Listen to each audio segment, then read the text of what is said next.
Warning: the following video contains strong language which may be offensive to some viewers and or inappropriate for children. The content within this video is intended for mature audiences only. Southern Fried Paranormal with Lynn Dorman featuring Bones. Catch us on Spotify, iHeart, iTunes, Spreaker, Facebook, Stream, and everywhere else you catch your podcasts. And of course, WLFE-DB.com. Now, from the backwoods of southeast Arkansas, right beside the Bayou Bartholomew, the longest bayou on the planet, broadcasting from downtown metropolitan Cane Creek Township, here is your host, Lynn Dorman.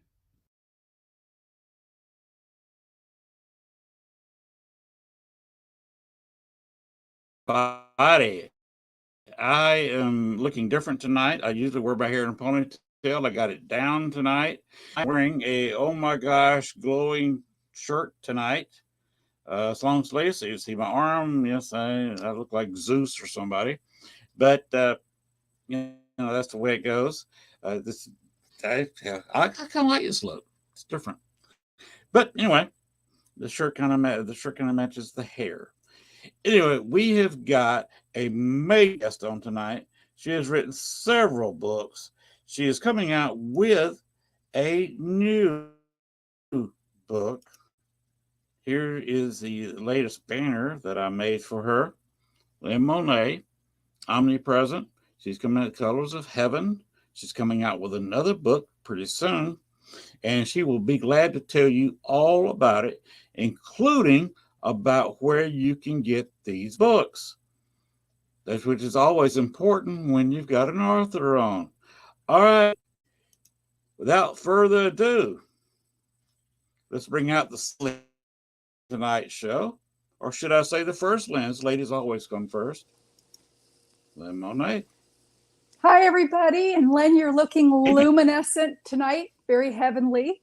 Hello, everybody. I want to send some hearts out to several of my friends, Kristen and Chris from Dark Horse Paranormal and Bigfoot and the Bunny, and Greg Koss from the Shadow Hour, Mary, Anne Marie, and Reggie. I'm sure most of them are in here, as well as Cisco from Journey Through the Gate and Steve Stockton. So I want to say hello to all of those people and thank you for coming. And if they're not here, they will be here at some point. But yeah, I'm glad to be here. Thank you so much for reaching out.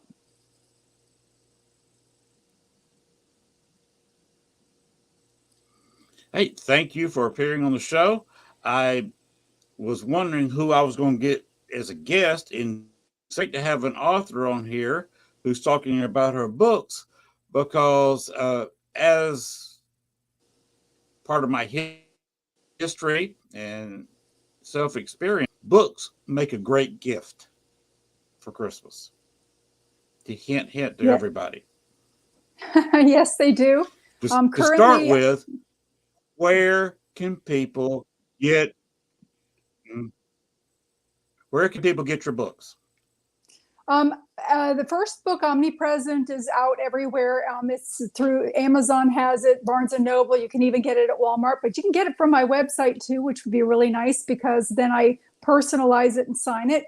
When you do purchase it, there's a little area for you to write the spelling of the name of the person that you wanted to go to, as well as an area for me to autograph it for you. And the price is the same as it is with Amazon. I also, the other books that I'm selling, I'm going to be selling through my website only, which is www.lynnmonet.com. I currently have Omnipresent out. Omnipresent is going to end up being a 5-part series. Yes, and it's at the bottom there, lynnmonet.com. I'm currently working on the third book. So there's Omnipresent, What Happened Next. The next book is Omnipresent, 111 Becky Dawn Drive. And then there will be 2 more books after that. I currently have just released The Colors of Heaven, Beginnings Never End. There will be a sequel to that one as well, because now this book has raised more questions. It is out in ebook and can be gotten off of my website. I also currently have in editing a book called The Gap, What Else Adolescents and Teens Need to Know, which cover everything from body hygiene to what you do if a condom breaks. So all of those things that sometimes, parents don't tell or the school doesn't tell them, and it gets into healthy boundaries, how to get out of a trunk if you're in one, type thing. I even have pictures of latches. So it's got a lot of good information in it for teenagers and teens. I was asked to write it by some therapists because there's really not a book like this out there. And then I'm currently, as I made mention, I'm writing the third book for the series of Omnipresent. So yes, you can find them all on my website, www.lynnmonet.com. And currently I have in stock Omnipresent, What Happened Next, and of course The Colors of Heaven in ebook, as I mentioned. The Gap will be coming out between now and February, and that will also start out in ebook. I may end up selling that one through Amazon. I don't know, because I want it to get out there for other purposes. It's not like paranormal, but yeah. So I've got a lot going on. Yes, you do. that was quite a bit there, but that's neat. If everybody tries to remember that, I guess the best place for anybody to go, www.lynnmonet.com, and you can figure it all out from there. Yes. And please excuse me being in my now, kitchen would you like again. to tell us a little?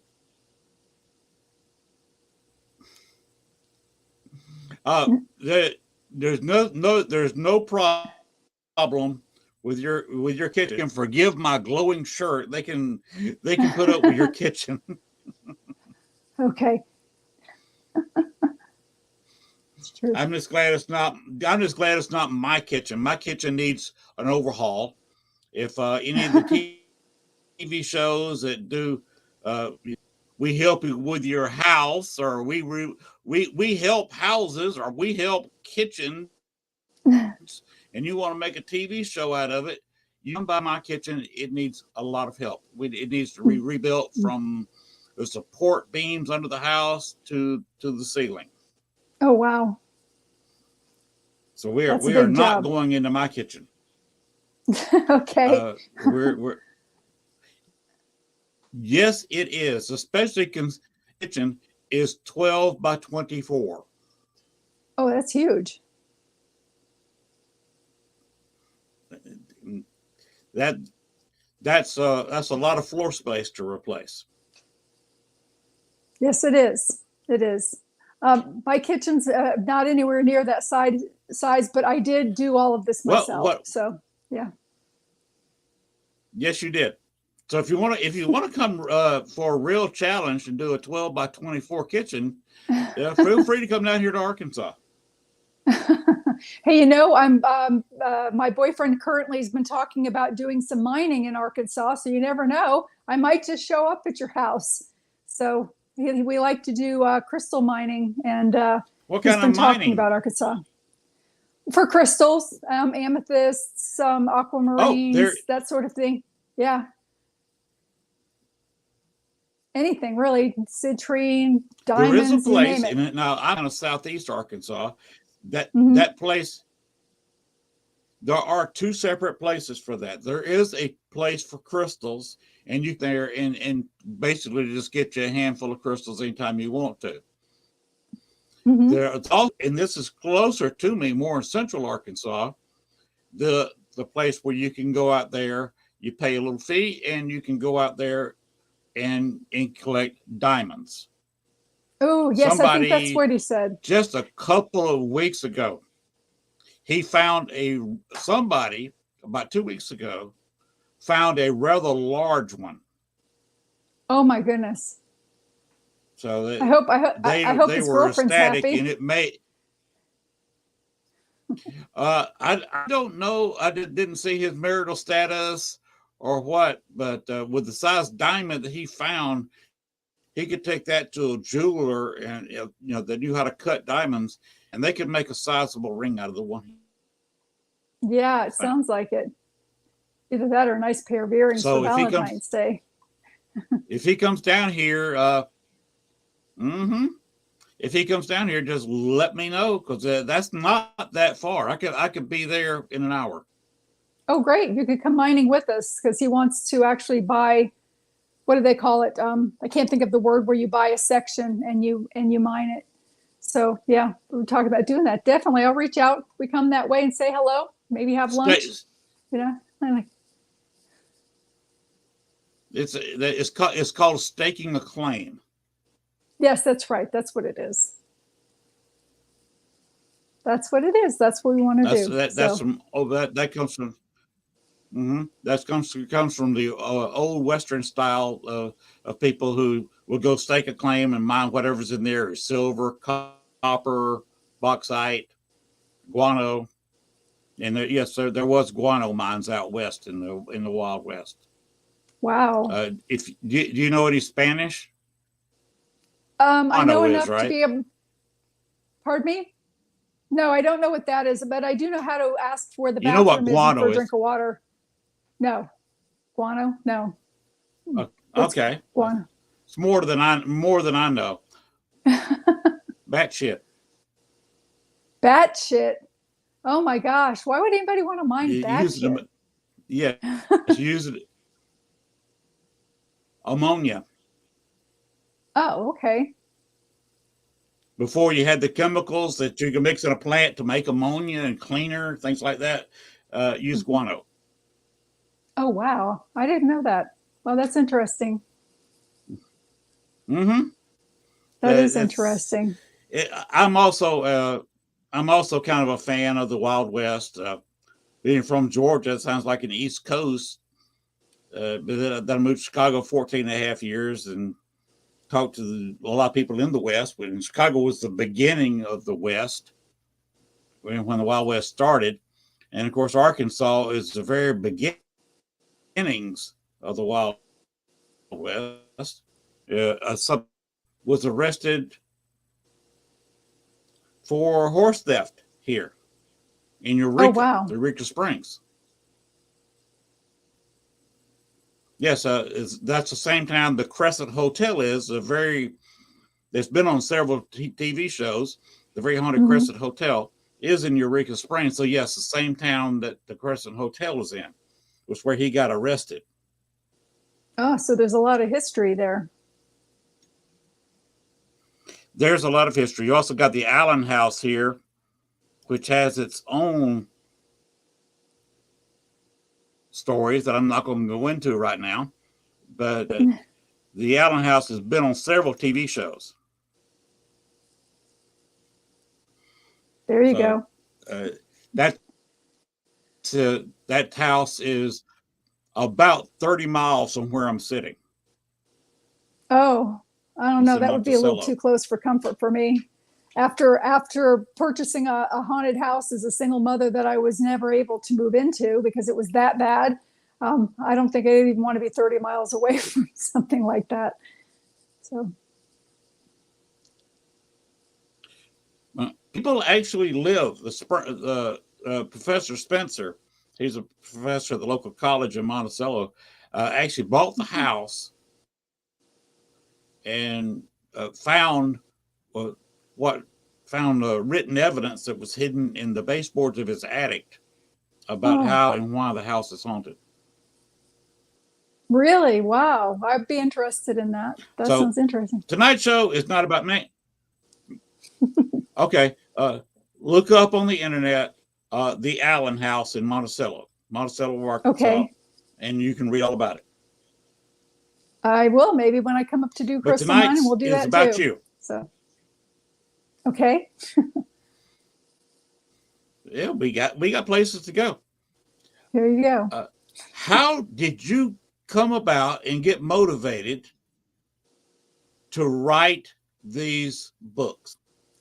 Well, I've always had gifts. I did grow up in a haunted house that had frequent issues in it. We were a couple of blocks behind a hospital that was connected to a nursing home, and there were also Indian mounds on the other side of that hospital. And my siblings and I would see spirits and Indians walking through our house at different times. A lot of times we would see them walking through when, both of us together, my brother and I together. And we've had a couple of profound things happen as well.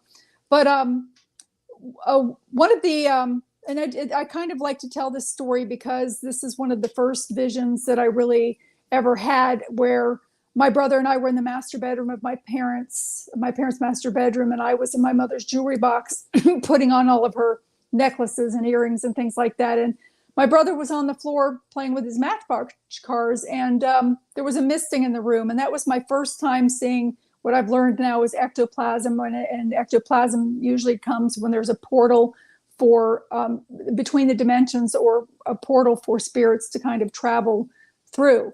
And my brother's best friend, John, presented in this, we were both looking at it, and my brother's best friend, John, presented in this, this misting, as well as his mother, father, and brother. And they were just smiling at us. And I remember both of us running out of the room trying to find my mother. And my brother found her first, and he's like, Mom, John's in your bedroom. John and his family's here. And my mother, of course, she's off doing something. And she's like, well, I didn't even hear anybody knock.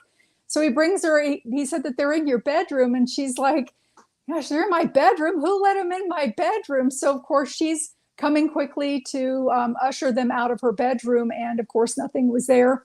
And my brother got in trouble for it. My mother was perturbed because she was in the middle of doing laundry or something. And he interrupted that, and she just thought that it was childhood nonsense. So I also kept my mouth shut too. And also being raised back in the 1960s, I was born in 1963, so I'm going to be 60 years old in May. And yes, I still love my birthdays.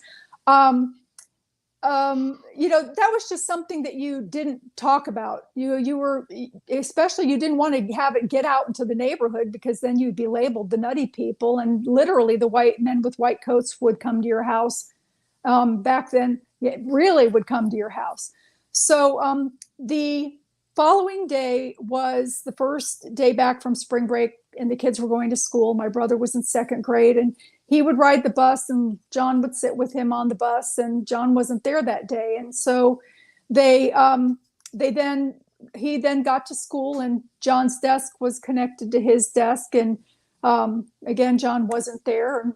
And so the teacher then stood up in front of the classroom and made mention that John would not be returning to school because he and his entire family perished in an auto accident on their way back from Disney World or somewhere in Florida. That they had gone on vacation for that spring break. And it happened the day that my brother and I saw them at the same time in my mother and father's bedroom. John was coming to say goodbye to my brother. And so a lot of things happened. Of course, we had the pots and pans that would rattle underneath the cabinets, and different things that happened in the house. And my mother took a jaunt. I had been born and raised Presbyterian, and my mother kind of rerouted to the Jehovah's Witnesses for a little while. And that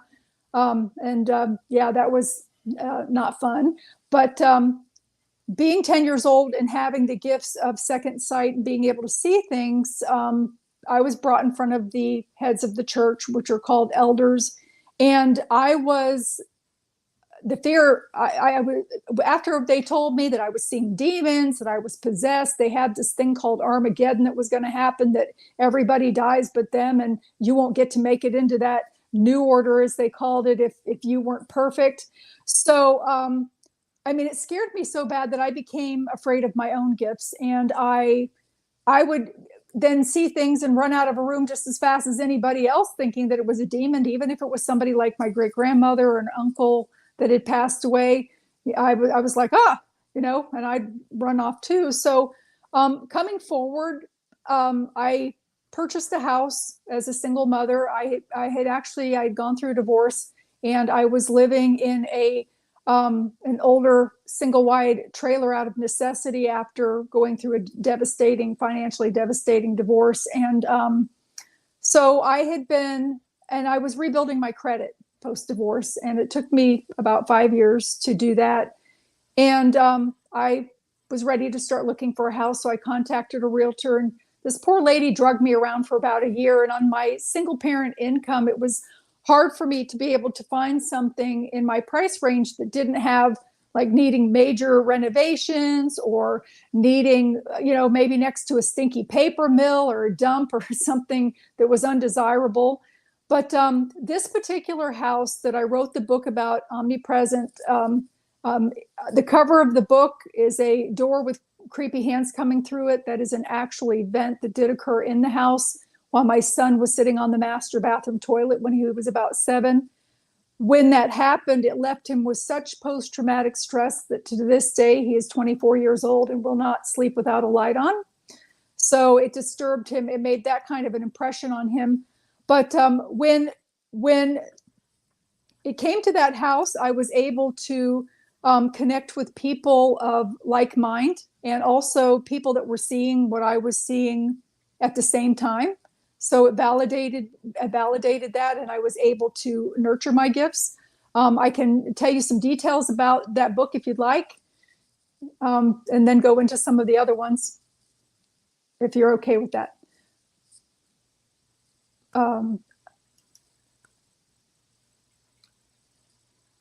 You want me to continue okay with everything except one thing you said earlier.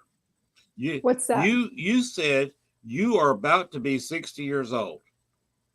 Yes, on May 17th is my birthday. I thought you were in my what? I'm sorry, you're breaking up just a little bit. 30s. Well, thank you. I thought you were in your 30s. Oh, well, thank you. I'll take that. Thank you very much.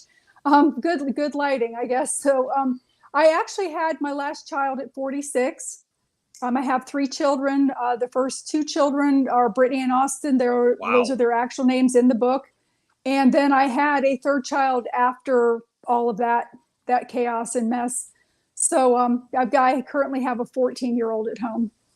And my other 2, of course, are grown and gone off. And yeah, I've got a 30-year-old and a 24-year-old. So I kind of spaced them out. But I've been a single mom most of my life. So yeah, I'm really, really lucky to have such great kids. So yeah. But it was awful for me to have to drag them through this haunted house thing. Yeah, you're younger than my wife. Yes, that would have to be awful. I can't imagine that, not having kids myself. I've been in haunted houses, but it's just me and the wife dealing with. The wife came up in a haunted house. When I moved to Chicago, the house was haunted. Oh, so, wow. By the way, my wife will be 61 in June. So she was 60 this past June. And we're both medically retired. Well, there you go. That's kind of nice, because then you can take regular naps. That's one thing that I've learned that I like being older, is I like taking a nap. Mm-hmm. Anytime we want to. Like when we have the TV on and the news is on or a movie is on, it's usually nap time right about there. I hear you. I do. Yeah. I enjoy my naps too, but having kids as little as my daughter was 13 at the time and my son was 7 during this time. And I remember the day that the realtor had called me about this house, and she said, this house is not even on the MLS. My colleague just came back from taking pictures of the inside of this house and outside. And this is a house that's in your price range, and it is too good to be true. And of course, that should have resonated with me because it was too good to be true. So I got myself together and I rushed over to her office. I was there within about an hour, and we got into her car, and she started driving over to the house. She had the printouts of the pictures that her colleague had taken of the house. And I'm looking through these papers and I'm thinking to myself, there's got to be a mistake. I mean, this house was selling for $133,009, and what I was looking at was 2,400 square feet, 3-bedroom, 2-bath, formal dining area, breakfast nook. It had a large family room downstairs with a stone fireplace and a huge 13 by 15 bonus room downstairs that was for anything that you want. It was a nice house, and I'm thinking to myself, this house could have easily have sold for $100,000 more than what they were asking. So I asked her to call her colleague more than once to ask and say, are you sure that this price is right? Did you maybe make a mistake and put a 1 instead of a 2? And no, it was correct. And then I had her call back again because I'm like, okay, well, then there's got to be something wrong with the neighborhood. And is there indoor plumbing? I mean, I couldn't understand how this price was this low, but yet I was thrilled to get to go see it. And, I'm like, is there a dump at the end of the street? What's the matter with it? Do the neighbors have a sinkhole? And it was none of those things. It was a house on a dead end street. It had low taxes, excellent schools. It was in walking distance of the hospital, which was ideal for me being a nurse.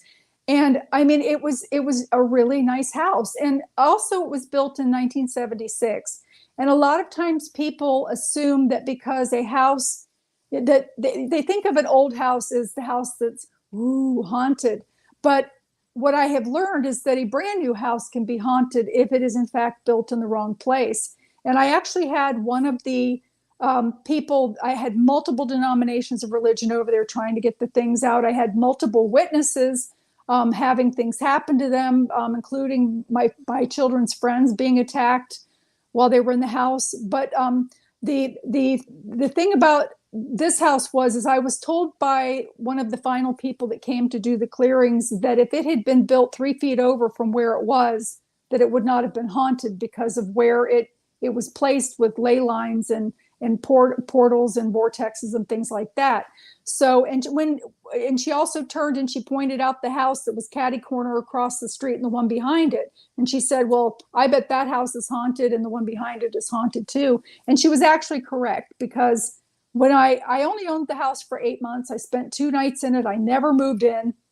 I kept going back and forth to the place the mobile home that I was living in.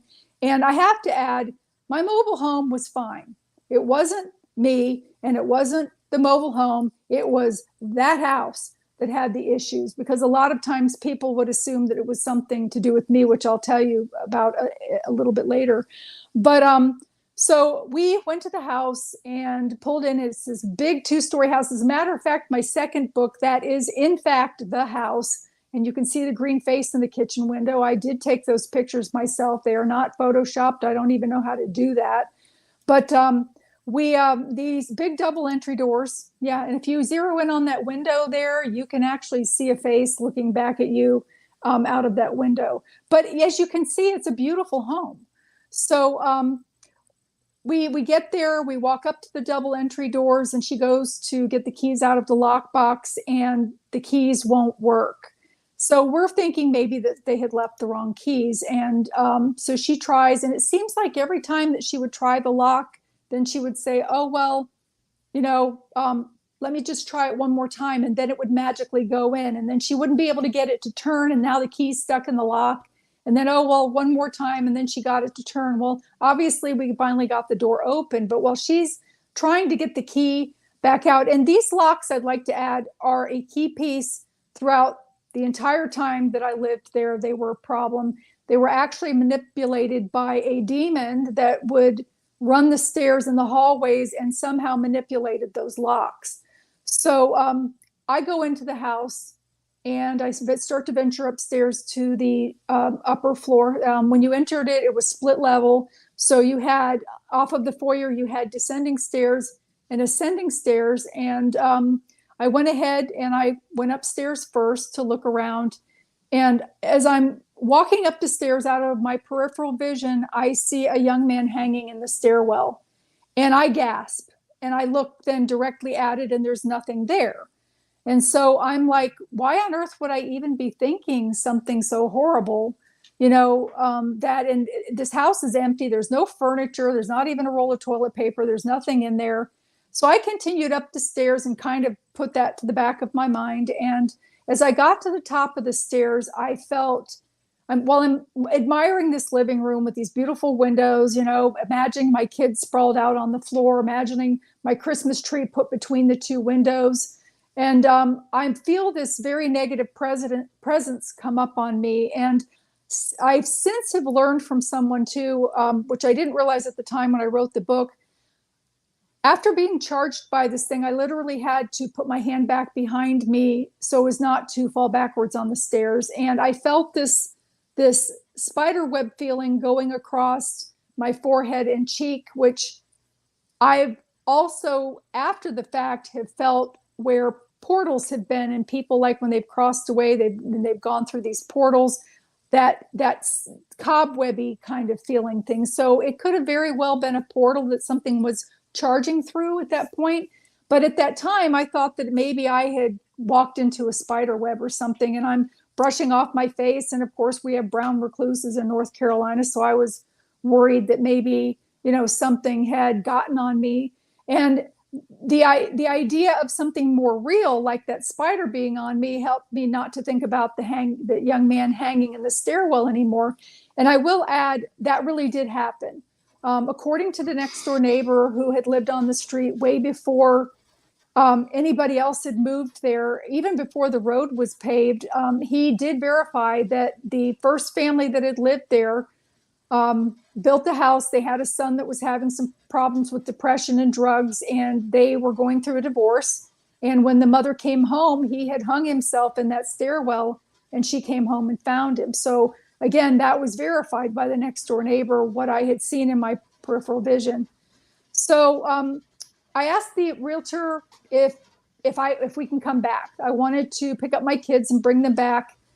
Someone else had made an offer. The house was then placed on the MLS, like within an hour of the time, that we had, by the time we had arrived there, there were other realtors that were coming to see it between the time that we left and came back. And I found out when we came back the second time that somebody had made an offer on the house. So I had learned the lesson that if you wait, that they disappear, because sometimes I wanted to step back for a day or two and think about it, but by the time I would want to go forward, the house was already gone. So I didn't want that to happen with this one. I mean, this house, as a single mother, I would have been so proud to be able to give my children such a beautiful home to live in. And so I said a little prayer, and I made the bid, and of course that I got it. But one of the things, just to back up, well, actually two things to back up. My daughter and son, when we arrived at the house, they of course were running down the hallway and picking out their bedrooms. And then they came to the realtor and I and asked if they could go downstairs and look around. And I said, of course. So they went down. My daughter was back in 5 minutes, and she said, "Mommy, I do not want to move to this house." And of course, I'm standing there with the realtor, and I'm embarrassed, and I'm thinking, "What'd you say?" I asked her, I said, "What did you say?" And she said, "There's something, strange about this house that I don't like, and I do not want to move here." Well, of course, I'm thinking, oh, she's just being a typical teenager. She's now realizing that we're going to be moving away from her friends, and doesn't realize that they're still like 20, 25 minutes away if she wants to see them. So I said to her, and I should have listened, and I said to her, I said, "Well, that's not a decision for you to make. How could you not like this house? The place that we're living in right now could fit in here 4 times over if you were to stack it on top of itself and side by side." And so I went ahead and I made the bid, and obviously I did get the house. So I assumed, I'm dancing around the room doing the Macarena. I'm so tickled when I get that call, and I'm thinking, this is a gift from God that, we're being rewarded for all of the hard times that we've had. And it actually turned out to be the booby prize. But the very first night, and I want to back up on one thing too, during the closing and during viewing the house, riding with the realtor, I was told that the family had moved out of the house, which they had. I was told that they had relocated for a job, and that they were wanting to sell quickly because now they were between 2 places and paying money to support themselves in both of the houses, and that they had to change jobs and everything. Well, when it came to the closing, none of that was true. It turns out that they were living with the wife's parents 20 minutes away. They were still working at the same place. So I found that odd, and also the fact that they were about 2 hours late to the closing. During the closing, I had gone ahead and signed my papers, and when they arrived, I was trying to make conversation with the wife, and she would not look me in the eye. She stared at her feet the whole time. And I was telling her, I'm like, oh, thank you so much. I'm going to be putting wooden flooring in. And she says, oh, well, that's what we wanted to do. And she's kind of shuffling her feet and still looking at them. After the fact, after I had moved from the house, I did get a hold of the family, and I did find out that on the way to the closing, she and her husband had gotten into a fight when she found out that I had children. She didn't want to sell me the house. So they were arguing, and that's why they were the 2 hours late, because of what had happened to their children in the house, which I'll go into later as well. That's in book number 2. But so moving forward, on our very, very first night there, we went over. I took makings for taco dinner. We were going to have a floor picnic. And I'm in the kitchen. My kids were playing. I was there pulling up carpeting and stripping, trying to save some money as a single person so I could get a higher grade of flooring. And my kids, my daughter comes into the kitchen doorway, and she says, what did you want? I said, I didn't call you. And she said, yes, you did. You called me twice. And in between, I told you that I was coming, and you called me again. And I said, I heard you say that you were coming, but I thought you were talking to your brother. And I said, I swear I didn't call you. And she says, well, I swear you did. And of course, then my son comes in, and he's peering in into the kitchen from underneath her arm. And he says, Mommy, I heard you call her too. So, I'm rationalizing, these things these demons in this young man, they had an intelligence about them. They immediately learned my children's names. They knew that I was the mommy person. So they were starting to play games right off the bat. But I didn't realize it. I was still in denial, and still, in denial of my gifts, even, for that matter. And so I told the kids, I said, well, Brittany's a popular name, and there's probably, we're on a dead end street. There might be another Brittany that lives on the street, and the mom's out front calling for her Brittany to come home. That might have been what you heard. And of course, they were happy with that. So they headed out after dinner to kind of linger in the front yard to attract other kids. But things continued to happen with the house, with lights being turned on by themselves, with water being turned on by itself. And one time in particular, I had gone over to the house, and I was going to put a fresh coat of paint on the ceilings. And when I went into the house, all of the peripheral doors were unlocked. So I went over to the neighbors across the street to see if maybe somebody had a key, because the house had sold so fast that they didn't even get a chance to put a for sale sign in the yard. So I thought maybe that the previous owner had entrusted someone with a key, since they had moved out, to keep an eye on the house, and that maybe that person came in. I was not planning on changing the locks on that house until we moved in the summer months. I had purchased it in March, and it needed to have some renovations done. I was going to have my children's new furniture delivered. So I didn't want to change the locks until all of the work was done right before we moved in, since I would be having workers come and go. So, of which didn't stay very long. I'll tell you about that too. I had 4 different workers, and only one of them stayed because he was stoned all the time, and that was the last one. But the rest of them didn't stay past 2:00. So I went over across the street, of course, introduced myself, and asked if anybody had a key, and they said no, that not that they were aware of. So things kind of continued and kind of amped up when we slept the 2 nights there. I had taken blow-up mattresses and had put them down in the bedrooms. And my daughter, actually, the first night, had a friend also named Brittany come along with her.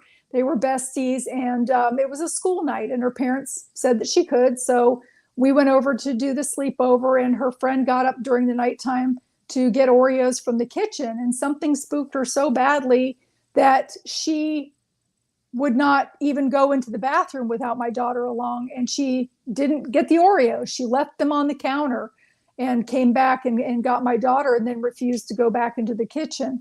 So, and also 2:00 in the morning, I get awakened and she wants to go home. Well, how many 13-year-olds at a sleepover want to go home? Usually they want to stay up all night giggling, and definitely don't want to go home. So I ended up having to have her call her parents and have them comfort her. And she ended up sitting up awake most of the rest of the night, and was the next morning everybody got up and left. But things really, really started to amp up during our second visit. I actually took my dog to that visit. We had a little dog. It was a Schnauzer, and she would not go in that house. She kept pulling at her leash to the point that the collar came over her head. So I put her on a lead in the front yard, thinking that maybe she needed to go to the bathroom, and she, was happy out there. And then ended up having to carry her in the house when it was time. But that particular day, she came to the kitchen and she was trembling. And I didn't realize that an event had happened downstairs where my son and daughter were in that family room. The dog also was, when a demon presented itself to them. The dog was literally trying to dig a hole in the drywall to get out around the door because she was so frightened. And when she came up to me, I thought maybe that she was cold. So I wrapped her up in a towel and she wouldn't take her eyes off of me. But just to say this too, when I did purchase the house in March, I planned to let my children finish out their school year because they only had 8 weeks left in their schools, and then moving in during the summer months. So I was still living away from the house, thank goodness. I can't imagine if I had moved all of my stuff in there, how bad it would have been if we were stuck in that kind of negativity. So, and I figured then my kids too could meet people kids in the neighborhood and then start, at the beginning of the school year fresh. So anyway, that particular night, if you want me to tell that story about what happened that second night when things amp up, I'll be happy to do that.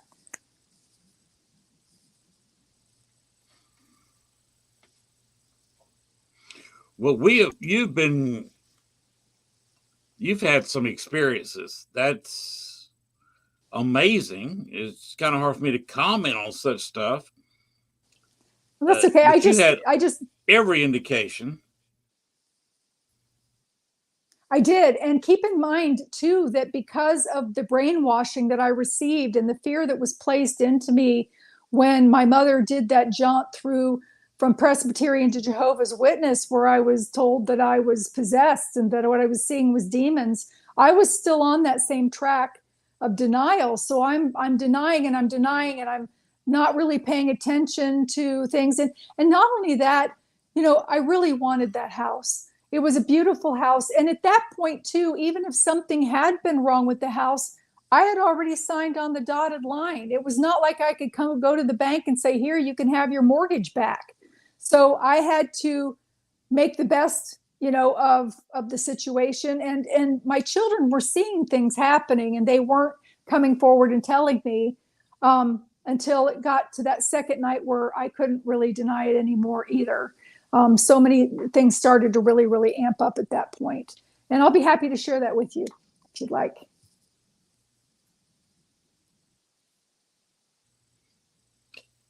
Just keep on going right where you're going. Just okay, I'll keep on going. Okay, the second night that we went there, as I made mention, the dog would not go into the house. Finally carried her inside, and that incident that occurred. So I had two queen size blow up mattresses, and my kids ended up dragging them into the master bedroom, and they put the little TV in between them when they were watching Hidalgo. And I had been working so hard on the house, and it seemed like every room there was something started in and nothing finished. And I wanted one room completely done and decorated so I could go in and close the door and pretend like I'm done. So I decided to take on the master bathroom. And because it was small, I could put a fresh coat of white paint on the ceiling and paint the walls and then let them dry and get all the decorations up in there the next day. So I finished painting. And of course, I had the windows open in the house. And of course, living in a mobile home, you can't have your windows open because it's not a luxury, it's an invitation. So it was a very nice treat to be able to have the windows open and the fresh air coming in. So I had finished painting the bathroom. My kids had fallen asleep, and I left and went to the kitchen to clean up my paintbrushes. And as I'm cleaning them, I go to leave. And when you exit the kitchen opening, the kitchen doorway, immediately there is the wrought iron railing to keep you from falling down the descending stairs. It was also the stairrail that the young man had hung himself from. And as I'm walking forward, I see this swiftly moving creature coming up the lower stairs, across the double entry doors, up the ascending stairs, and shooting down the hallway right in front of me. And I froze. And I'm like, what on earth is that? This creature looked wolf-like. It was standing up on its haunches. The feet were moving so rapidly below its body that there was just fluttering. It had a large tail on it, like a squirrel. It had ears on it like a rabbit, long ears, but they were on each side like the FTD man instead of on the top. And they were grazing backwards over its shoulders. And it was kind of hunched with its feet, with its upper feet forward with nasty looking nails. It looked brown in appearance, and like the skin was sunken in over bone, and it was fragmented looking almost. And I'm standing there and I'm seeing this and I'm frozen. And I'm like, there's got to be some logical reason for this. Number one, I've been painting and there's been fumes. It's been a while since I've eaten anything. I'm tired. I'm hungry. I'm seeing things type thing. And all of a sudden I hear my dog growling down the hallway. So that kind of snapped me out of my funk. And I was also thinking too that maybe a bicycle went underneath a street light outside or something, because there weren't window dressings yet on all of the windows, but it couldn't have come up like that and gone across and then up again and then down the hallway. I later found out that that is called a hell dog, is what that was. But so I go down the hallway to see why my dog is growling. And of course, I don't want her to wake up the children. And when I go to walk in there, she's in the master bedroom, about a foot back from the door frame inside of the room, and she is growling ferociously, and her hair is up on her back, and she is fixated on that doorway opening. And even when I walked through, she briefly put her ears back, but then they came right back up, and she continued to growl at the doorway. And that particular night, my son had taken a bath the night before. He had on shorts and a t-shirt of Bob the Builder or whoever it was that was his favorite, Batman or something.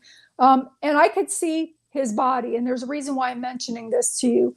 So I go in, I shower, I lay down with the kids and go to sleep. I wake up the next morning and my daughter, I asked her, I said, how'd you sleep last night? And she said, I didn't. She said, I felt like there was something standing in the doorway all night long staring at us. When my son got up, he had bite marks on his legs. He had bite marks in 3 places on his legs. They looked like dog bite marks. They were purple. You could actually count the teeth, upper and lower.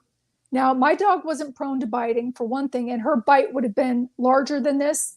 It was bigger than a rat, and it was smaller than my dog's bite, more like maybe a little bit larger than a cat bite might be left, a little bit bigger than that.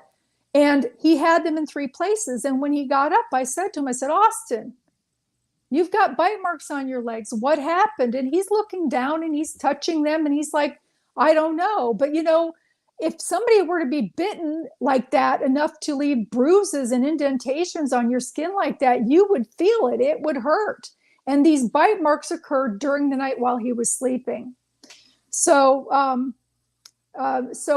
we got up and we left that morning, and I was feeling a little bit creeped out. So we waited a little while to go back. I was working as a nurse, Baylor shift on the weekends, which meant that I would promise to work long hours on Saturday and Sunday so that I could have Monday through Friday off to be home and be a stay-at-home mom with my kids.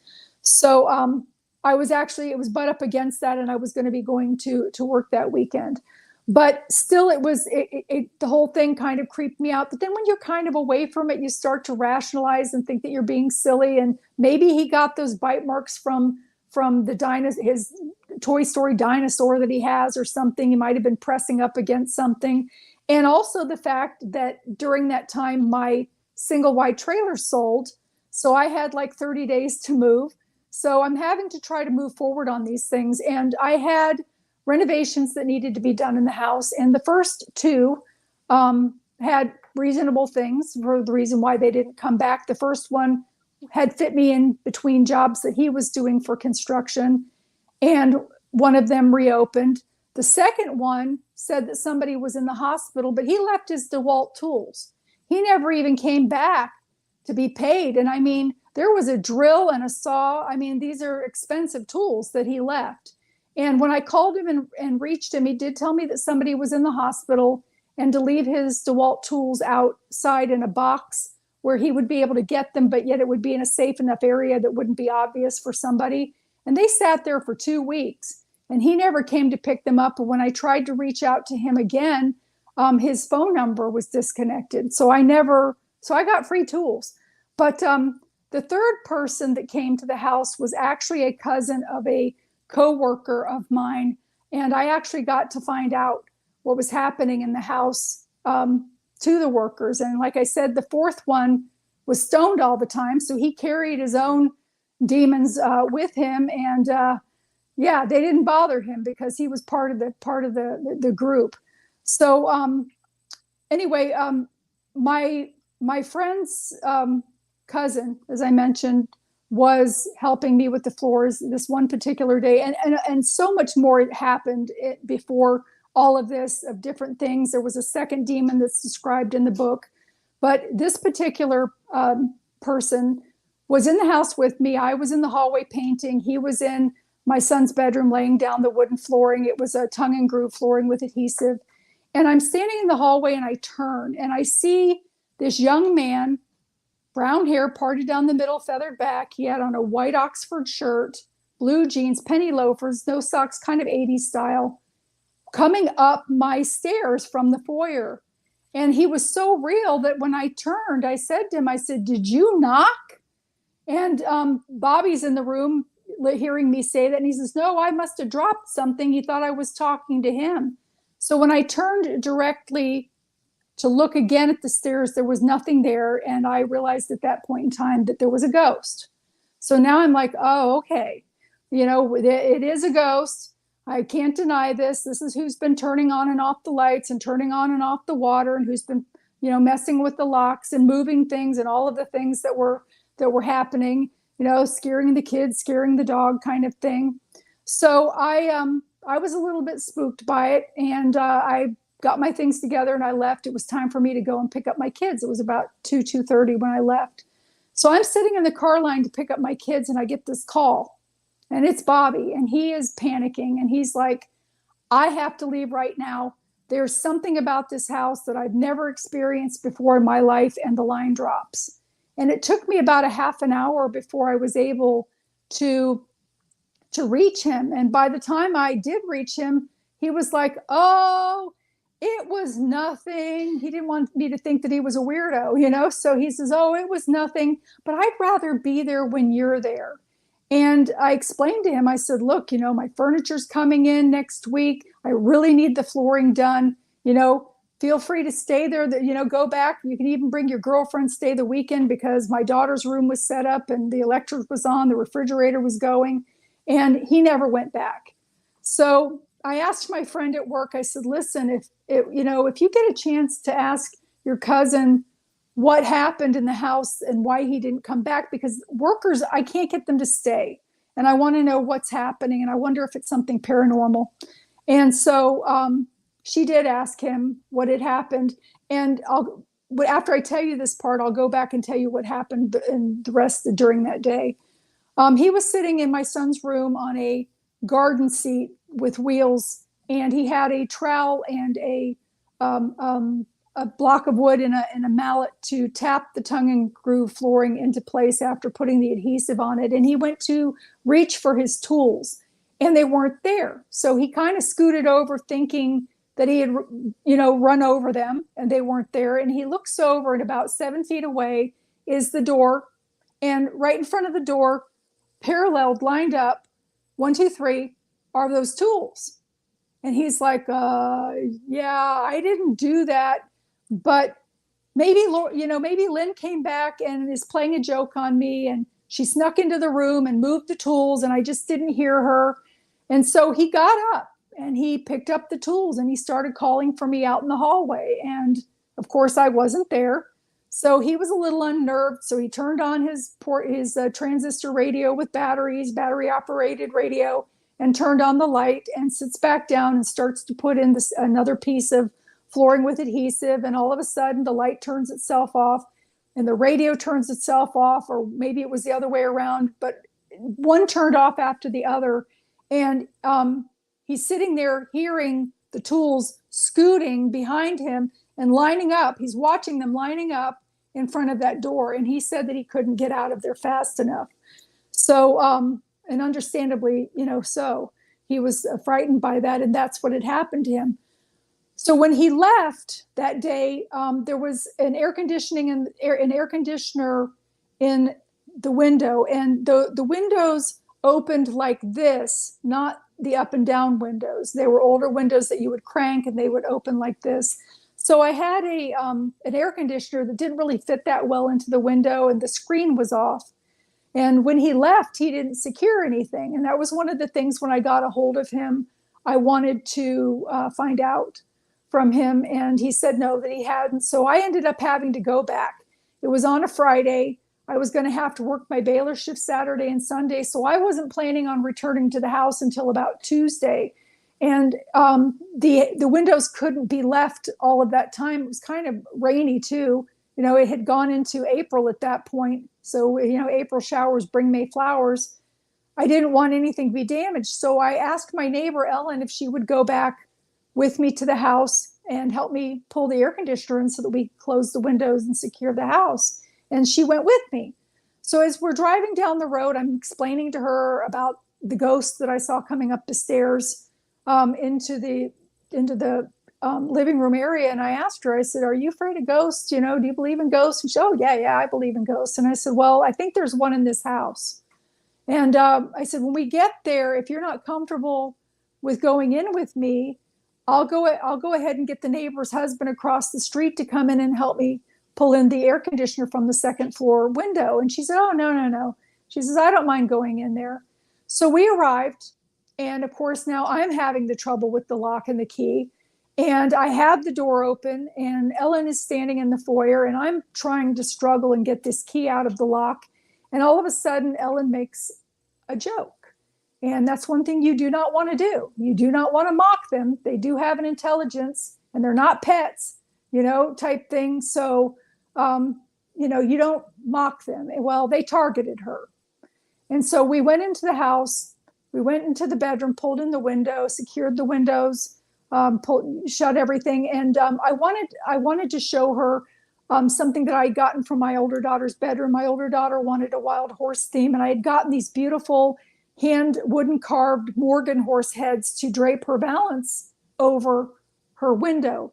So we went into the kitchen, and Ellen is literally holding one of the heads in each of her hands. And I hear this electrical sound like a didgeridoo, a wah, wah, wah kind of sound. And there again was this misting floor to ceiling that was kind of closing in on us. And I could see it and I could hear it, but I didn't say anything. Ellen's back was to the misting coming in, the ectoplasm coming in. And all of a sudden she says, "What's that sound?" And I'm like, "Can you hear that?" And she's like, "Yeah, what is that sound?" And then she started screaming. She dropped the horse heads on the counter. She starts grabbing her shirt, screaming, "It burns, it burns. What is it, a spider bite?" She's trying to see if there's a bug on her or something. And I lift up the back of her shirt, and she has a 4-inch claw mark diagonal between her shoulder blades, down a little bit lower underneath her bra strap where it was connected. 4 inches. And the thing about this wound was that it was a fresh wound. It was welting and just starting to bead blood. And being a nurse, also a wound care, I've been taking special classes for wound care, so I'm licensed for wound care. This is a reaction that happens with an initial wound. This is not something that even if you pick a scab off, that welting process and beating a blood thing doesn't really happen. So I said to her, I said, "Ellen, what happened? There's no furniture in their house. There's nothing that she could have scratched herself on." So I'm like thinking maybe the car door, that she was getting out, and the window, corner might have scratched her. And then she starts screaming again. And now she's got a claw mark on her belly, underneath her belly button, off to the side. And it's doing the same thing. It looks like a single cat scratch. So, I mean, I told her, I said, you know, you need to go to the car right now. There was one more thing that I had to do really quick to make sure that the house was, you know, something was turned off in the kitchen or whatever. And they weren't attacking me, they were attacking her. So she went ahead to go out. I was very quickly behind her after I did whatever it was that I needed to do. And, you know, at that point, I wasn't even going to mess with that lock. I was not going to get stuck with the key trying to get it in or out. So I just locked the knob lock and closed the door, and we left, because I figured at that point, if anybody wanted to break in, that house could take care of itself. So that was the first night that I got home, and I actually got on my computer and started looking for paranormal services, and for the first time in my life. And, you know, I'm going through all of these services, and they all want to come and take pictures, but they don't want to come and get the ghosts out of my house. And I assumed that, you know, that this problem could be addressed. That, you know, you have a blessing, you get the priest, you get somebody, but it's not a topic that you can just go talk to anybody about. So I had been working at the facility that I was in at that point for probably 5 or 6 years, and it was Episcopalian based. So I mentioned it to the priest that was the priest over the church there, and he of course had known me for those years. We had a rapport. He knew that I wasn't crazy, and he listened and he believed me, and he directed me to the Catholic diocese in Charlotte, North Carolina, of which I spoke to the archbishop. I went that high, and I was basically told that they don't do exorcisms on people; they do it on houses only. And I'm like, well, wait a minute. There's nothing wrong with me. It's not me. It's that house. So I ended up calling a paranormal group from Georgia. Father Andrew Calder was the priest that came out, and he has since passed away, but he is well known in our community, especially if you've been in Georgia. And he came up to do a blessing, and it took 2 days. I mean, he came up the day before, set up his infrared cameras, did his EVP readings, and then did the blessing the next day. And the Presbyterian priest that I had then reached out, not priest, minister, after I had reached out to the archbishop and really got nowhere, I then reached out to the Presbyterian minister, because I was still Presbyterian at that point, to help. And he even came forward and said that he was more afraid of the Bible thumpers in his church than even what I was telling him was in my house. I literally went through the yellow pages, calling every single church in the yellow pages. And I would get comments like, well, if you went to our church, you wouldn't be having this problem. When they overheard that I was a single mother, they assumed that I was being promiscuous and doing activities that in their mind would bring these this incident on to myself. I mean, at that point, I hadn't even been out on a date in 3 or 4 years. So of course that wasn't true. You know, I was focusing on my kids. So you know, I understood that they were scared and didn't know what to do either about it. And their slogan was, "What would Jesus do?" Well, Jesus would have helped me, but I understood that they were human and didn't really have an understanding of what to do either. So the Presbyterian priest was there with the Presbyterian minister was there with the Episcopalian priest. And he said that he wanted to be involved because just in case somebody from his church ever comes up with this problem again, he wanted to know how to help them, since no one seemed to know how to help them in his church. So the blessing went on. I was told at that point that I could start bringing the children back. I didn't return with my children after that second night. After my son got the bite marks on his legs, they did not come back. It was months before I brought them back. And after this clearing, I was told that I could bring them back. So I did. I brought them back. My son brought a friend with him, and they were out front climbing the tree out front. My daughter was upstairs in her room, and I was down in the garage filling the lawnmower with gas to mow the grass. And all of a sudden, my son's friend, Zach, comes in through the foyer, down the stairs, and into the garage area where I was. And he's holding the side of his neck, and he's wincing. And he's walking over and I'm like, what happened? Are you okay? And he says, I don't know. It just hit me. And I said, what hit you? Did Austin hit you with a stick? What happened? Did you fall out of the tree? And I take his hand away and I look and there's nothing there. And then he starts to retch. And I'm like, oh my God. I knew what it was at that point, because they can make you so extremely nauseated that you almost feel like you can't breathe. So I got him to the car and I called out to my kids and I said, it is time to go. Go to the car. Do not come down the stairs into the garage. Go out, the front door. Do not come down here. Well, my son immediately went to the car, but my daughter did not hear me say that. So when my daughter came down the stairs, she came down to the lower level, just like Zach did.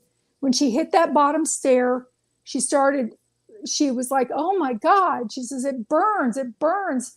She said that it felt like her ankle had twisted around 3 times backwards and she could not bear weight. That is how bad it was. She was crawling and I had to help her hobble out of that garage into the car. Then I closed the garage door from the outside and pulled the front door shut from the outside and locked it, and we left. And of course, as we got off the block and started heading home, the kids all started to feel better. But when I got home, I called that priest and I said, they're not gone. They're attacking my kids now. I can't take it. I'm not going to stay there. I'm not going to live in this house anymore. And he's like, oh, no. You need to state your ground. You need to, insist that it's your house and you need to make them leave. And I'm like, my house is supposed to be my sanctuary. And there is no way that I would rest in peace in this house. And not only that, what if I had extended family over for Christmas or Thanksgiving dinner and I saw a ghost walk across the room and I had to stand up screaming at it to get out of my house in the name of Jesus Christ? How many guests do you think are going to stay for the entire dinner? And not only that, nobody's going to want to invite me to their house because I might be bringing more than dessert. So I told him, I said, I can't do it. As a mother, your children, your children, they come to you with complaints of something being under their bed or in their closet. In this house, they really was something under the bed and in their closet. Might even be in bed with them. And what kind of mother would I be, having my kids running to me for help and we're all huddling in my bed getting the covers pulled off? I said, there is no way. But he did have me agree to have a Catholic priest come in there that had kind of been lined up by the Presbyterian minister. So I went and I picked up the priest and brought him to the house. And that poor man was so scared that he was trembling. And the bad thing about negative spirits is they feed off of negative emotions and it strengthens them so that they can do more physical acts. And he was just shaking with that Bible in his hand. And he went down that hallway so fast, squirting holy water into the rooms from the doorway, didn't even go in them. He was done with that blessing in 10 minutes. I mean, the one that Andrew Calder did took 2 days. So, but he just couldn't wait to get out of there. And he did not speak one word to me as I took him back to the church and almost fell out of my car trying to get out, to get away from me. So he actually ended up making it worse with the demon thing. But I did end up in moving forward again. More things happened that are in the book, and I went ahead and I listed it for sale by owner. And I got a call from this couple that had 3 children. She had grown up in the area in a similar house and really wanted to raise her kids in a house like that. And so my mother and I were cleaning the house, getting it ready to be shown. And I made the mistake of making the appointment in the house where I could be overheard by the spirits that were still lingering there. And so the next day, we're supposed to meet these people. My mother and I arrive at the house an hour early. We brought some towels and plants so that we could do some stage playing so that it didn't look so bare. But nothing else was in this house. There was no garbage. The toilet was flush. There was no food, no cleaning products, nothing. The house was spotless. It was clean. And as we're walking up the sidewalk to the house, my mother looks up to the window and she said, Lynn, did you get the windows on the house tinted? And I'm like, well, no, why, so I'm looking up at the top windows And they had vertical blinds in the bedrooms, but you couldn't even see the divisions of the vertical blinds. It was like dark. And then I looked down to the lower level and there were flies. There were flies speckling all over the downstairs windows, and they were so thickly coated on the upstairs windows that the windows looked 3D, moving. And I'm like, oh my God, those are flies. My mom's looking too, and we were expecting to be swarmed when we finally went into the house, and here these people are coming in an hour. So we opened the door, we went in, and the flies didn't swarm us. They were trying to get out of the house too. But there were no maggots, there were no hatchlings, there was nothing to indicate where those flies had come from. And there were hundreds of thousands of flies in that house that were fully grown. And they had been there so long that they had left excrement all around the molding around the window in the kitchen area. And there were these 3 windows that were side by side in the breakfast nook area that were painted shut, and the handles to open the windows were broken. The glass wasn't broken, the handles were broken, they would just spin. And there were literally flies stuck between those screens and the glass panes. And the screens had no holes either. So I don't even know how they got there between the panes and the screens on the outer side. So I had to take the screens off of the windows and usher the flies into the house. And then we had the screens off of the window in the kitchen front to usher them out, as well as the sliding glass door. And we had to go from room to room getting these flies out and trying to clean up this fly poop, before the people got there. And fortunately, the people called and had to reschedule, which I didn't find until after they were about 20 minutes late, and I checked my phone. So this time I made an appointment for them to come back the next day while I was driving with my mom in my car. And they wanted to make it for the next day.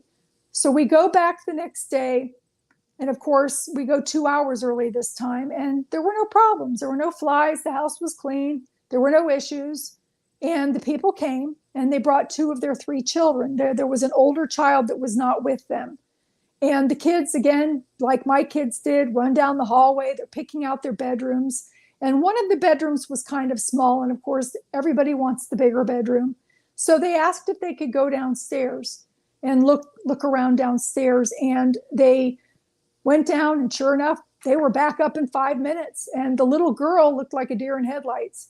And I overhear her saying to the brother, Tommy can have the creepy room downstairs, which was the 15 by 13 foot room. I'll take the smaller room upstairs. So in that moment, I realized that I couldn't bring myself as a mother to sell the house to anyone with children. And yes, I had to sell it. I couldn't afford to pay for 2 places to live. If I could have afforded it, I would have burnt the house down to the ground and left it. And I couldn't afford to pay a mortgage for the demons to live there. So I had to sell it, the same as the young couple had to sell it to me. I understood. So I did put the house up for sale by owner. I got a retired couple that came up from Florida that did a cash buy on the house. And as we were leaving the house, after signing some papers, their adult daughter was with them. She exited the double entry doors first. I exited them second. And then the wife and husband were behind me. And I overhear the wife saying to the husband, "Why did you push me?" And he said, "I didn't push you." And she said, "Yes, you did." And he said, "No, I'm 3 steps back from you. I can't even reach you, and I wouldn't push you anyway." And she's like, "Well, I don't know what happened, but I knew what happened. I knew what pushed her."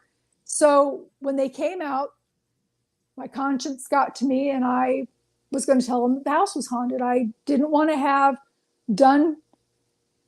do to somebody else what had been done to me. So I asked them, I said, "Do you believe in ghosts?" And they immediately cut me off. They said, "We are Baptists. We don't believe in ghosts. We don't discuss those sorts of things, and we're protected." So I'm like, okay. Now, if they had asked me, I would have told them the truth, but they didn't want to hear it. So about 6 months later, which now we go into the second book. And the thing that's unique about my books is there's a self-help section in the back of every book.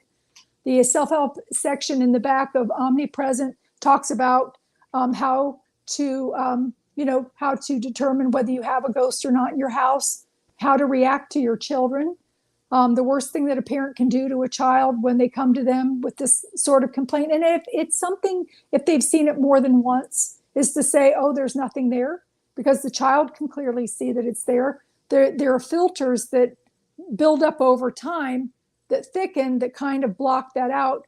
Those filters also efface on the flip side when people are getting nearer death, and they can see spirits then too. But, it's to tell them, oh, there's nothing there. You got to ask the child, first of all, is it something that's making you feel uncomfortable? Because if it was, the parents tell them, oh, well, it's your guardian angel or your Aunt Lulu coming to look over you. Well, if it was Aunt Lulu, it wouldn't be scaring the bejesus out of them, and they would feel comfortable with that visit. So the best thing is to tell them to ask it to leave, tell it to leave, start humming something that is spiritual or even religious for that matter, stating the Lord's Prayer, and commanding it to leave, to make it go away. And also to ask when their invisible friend is around, if the invisible friend is asking them to do things that they know they're not supposed to, because then that may not be a child, that may be something impersonating a child. So when I then went ahead and wrote the second book, Omnipresent, Omnipresent, What Happened Next, because so many people wanted to know what happened. Where did we go? What happened to the people that moved in? Did you ever get in touch with the people that sold you the house? And the answer is yes to all of that. The people that bought the house from me ended up putting a for sale sign up 6 months after they had bought it from me, a for sale by owner sign. And I know this because I actually, I was on the interstate and there was a backup, and I had to take this shortcut to get back around on the interstate to get around this backup. And I just so happened to have to pass the street that the house was on. And when I passed it, I saw the sign in the yard, but where it was positioned, it could have been the neighbor's yard too. And so curiosity got the best of me. I went to the next street, turned around, and came back around. And of course, it's a dead-end street. So I said a little prayer and I said, please don't let them come out and see that it's me. I wanted to be as inconspicuous as possible and drive down the street. I didn't want them to come out and see me and want to invite me in, because I had no interest in going in the house. So I passed, and sure enough, it was a for sale by owner sign that was in their yard. And so, in that moment, my heart just dropped, because I had hoped that they maybe weren't as sensitive as I was. Maybe some of the things that I did to try to rectify the situation had a delayed response, and that they would be able to live there and have that be their retirement home and live happily ever after. So I felt really, really bad about that. I went to the end of the street to turn around, and as I'm coming back towards the house, I'm noticing that the neighbors across the street have this huge Archangel Michael statue facing the house in front of their house, which they had purchased while I was there. They're seeing all these priests and things coming out, blessing the yard, and Catholic priests, and me talking about ghosts. So they knew that the house was haunted, and they did purchase that statue while I was there, but it was sitting more off to the side, and now it was sitting directly in front. So as I'm passing their house, my radio's off, my windows are up. I'm trying to be very, very quiet, going past the house. And all of a sudden I get in the front of the house and my radio starts blaring. I'm thinking I bumped it with my knee or something. I'm trying to turn it off. I'm trying to change the channel. I can't get it to turn off. I left skid marks getting off of that street. I got to the stop sign and peeled out, just to get off of there quickly. And as soon as I turned off the street, the radio shut itself off, which they can do that. And I knew in that moment that they knew I was there, and they wanted me to know that they were still there in that house. And I couldn't bring myself to go back there. So I did, after seeing that, I did contact the family that sold me the house. I figured that they would be more apt to talk to me. And this is where it starts. It's called the last chapter first. in the second book. It talks about me getting a hold of the family, and they told me about what was happening with their children. They were telling me about how their youngest child, well, actually both of them, you go to school, the one child was like 4, the other one was just a little bit older. And, in kindergarten, they say, oh, draw a picture of your house and your family. So you get this little house with stick people, the little kids draw. But in the case of both of their kids, they were drawing houses with stick people. And then off to the side, they had these 3 darker things off to the side. And when people would ask them what the other 3 things were, they would say that those are the monsters that live downstairs in our house. So they were also being attacked, having bruises and claw marks and bite marks and things like that left on the children as well. People disturbing the husband, working midnights, knocking on the door and mimicking the wife's voice, to disturb his sleep. And then he'd come out, and almost caused a divorce in their family because of the negative activity that was going on in that house. But the book also goes into mental illness and addiction. It talks about those sorts of things that I with the ability to have my second sight regained, seeing those things constantly in that house, getting used to looking what spirits look like, and also being numbed out with them. And again, there was so much more that happened in that book that would be interesting for you to read, even with the spoil alerts. But I went back a little bit later in life to further my degree as a nurse, and I had to do a rotation through a psychiatric ward as part of one of the classes. So I went into this psychiatric ward, and it was the admitting area for the patients to come through. And we actually had to sign papers that if somebody hit us or threw something at us, that we wouldn't, that we wouldn't sue anybody. And this one girl comes up and she points at me and she says, "You can help me. I know you can." And of course, I'm embarrassed, and I'm hoping that she's talking to somebody else and not me. I just wanted to be Lynn the nurse that day, not Lynn the spiritual person, removing attachments off of people and stuff like that. But the teacher came and ushered us out, and she said, "Don't make eye contact with anybody." So I never said a word to the young lady, but I was reassigned to that area. And they had picnic tables that were bolted to the floor, and the nurse, myself and the other nurse that were sent back into that area, we were sitting there doing our charting, and the girl comes over to us and sits down with us, and she starts telling us her story. She was molested by the pastor in their church from age 10 to age 14. And then her mother got remarried, and she was molested by her stepfather, and that she ran away when she was 16 and got into devil worship. And she was about 21 at this time, and she realized that that wasn't the way to go for her either. And now she hears 25 different voices.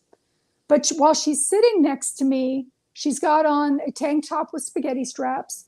She's so heavily medicated, she sounds like her tongue is too fat for her mouth. She was slurring her words.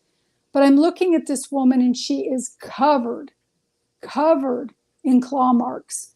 She's got them in her ear, coming out of her nose, in areas on her back and body that there would be impossible for her to reach. And she was talking about this one in particular that had this long fingernail that was actually scratching her inside of her female parts. And the hospital was claiming that she was doing it to herself. And I'm like, these are demonic claw marks. This woman is being attacked by, invisible forces. And when she got up to walk away, because of my ability to see with second sight, she was diagnosed with schizophrenia. It looked like she had a clear sack the size of a standard pillowcase, one over each shoulder, and they were filled with these potato-looking things that were clustered like grapes, but they were faces, and some of them were inverted, so the eyes were on the bottom and the mouth was on the top, and they were all collected on her back in those 2 places, kind of attached with this horn-like thing at the top of the shoulder, and then it clamped up underneath the arm is how it was attached. And so I'm watching her get up and walk away. They had called her for her appointment with the psychiatrist. And I'm like, no, no crap. You know, she's hearing 25 voices. She's got attachments on her back. That's what she is hearing 25 different voices. And so when she returned from her appointment with her psychiatrist, I went into her room and I said, listen, I said, what I'm going to tell you, if you were to tell anyone else, they would think that you are crazy. I said, so, you know, you may not want to mention this, but when you get out of here, you have attachments on your back. That is why you're hearing the 25 different voices. And I could see in her room where there were a few of them kind of clustered around her bed. And I told her, I said, when you get out of here, you need to find someone that can take these things off of you. And I didn't, at the time I was going through a divorce, I was taking care of my mother in my home who had cancer. I had a 2-year-old at the time. I didn't feel spiritually strong enough in that moment to help her. And I didn't want the things following me home, but something just came over me and I took my fingers and I went underneath the cup things and lifted them off, and they all just kind of fell to the floor, and I'm stomping them into the ground. A few of them did roll away, but I told her that they could reattach, the ones that did roll away, and that she needed to go get further help. And lo and behold, about 8 months to a year later, I'm in Walmart and I see these 2 women at the end of the aisle, and one keeps looking at me and talking. So of course I'm checking my shoe for toilet paper, you know, I'm wondering why. And I overhear her saying, I know that's her.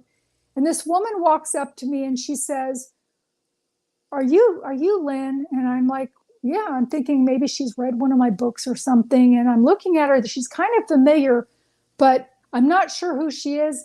And she said, you're the nurse that helped me. This woman looked like a new woman. She had a beautiful bobbed haircut. She was now enrolled in school to become a dental hygienist. She told me that she did do what I told her to do after she got out. And now, not only was she off of her schizophrenic medication, she was now only taking something for mild anxiety. And with that being said, as I continued my rotation through that psychiatric ward, because of what I had seen on her, I started looking at other people. And it was like I could pick out the people with schizophrenia a lot of the time because they did, in fact, have attachments. These people aren't talking about pink elephants on the wall. They're talking about hearing voices that are telling them to do things that they should not be doing. So I mean, some of my fellow student nurses, you know, I'd say, hey, does your person have schizophrenia? Yeah. How'd you know? Well, because, I mean, I didn't say it, but I could see the attachment on their back.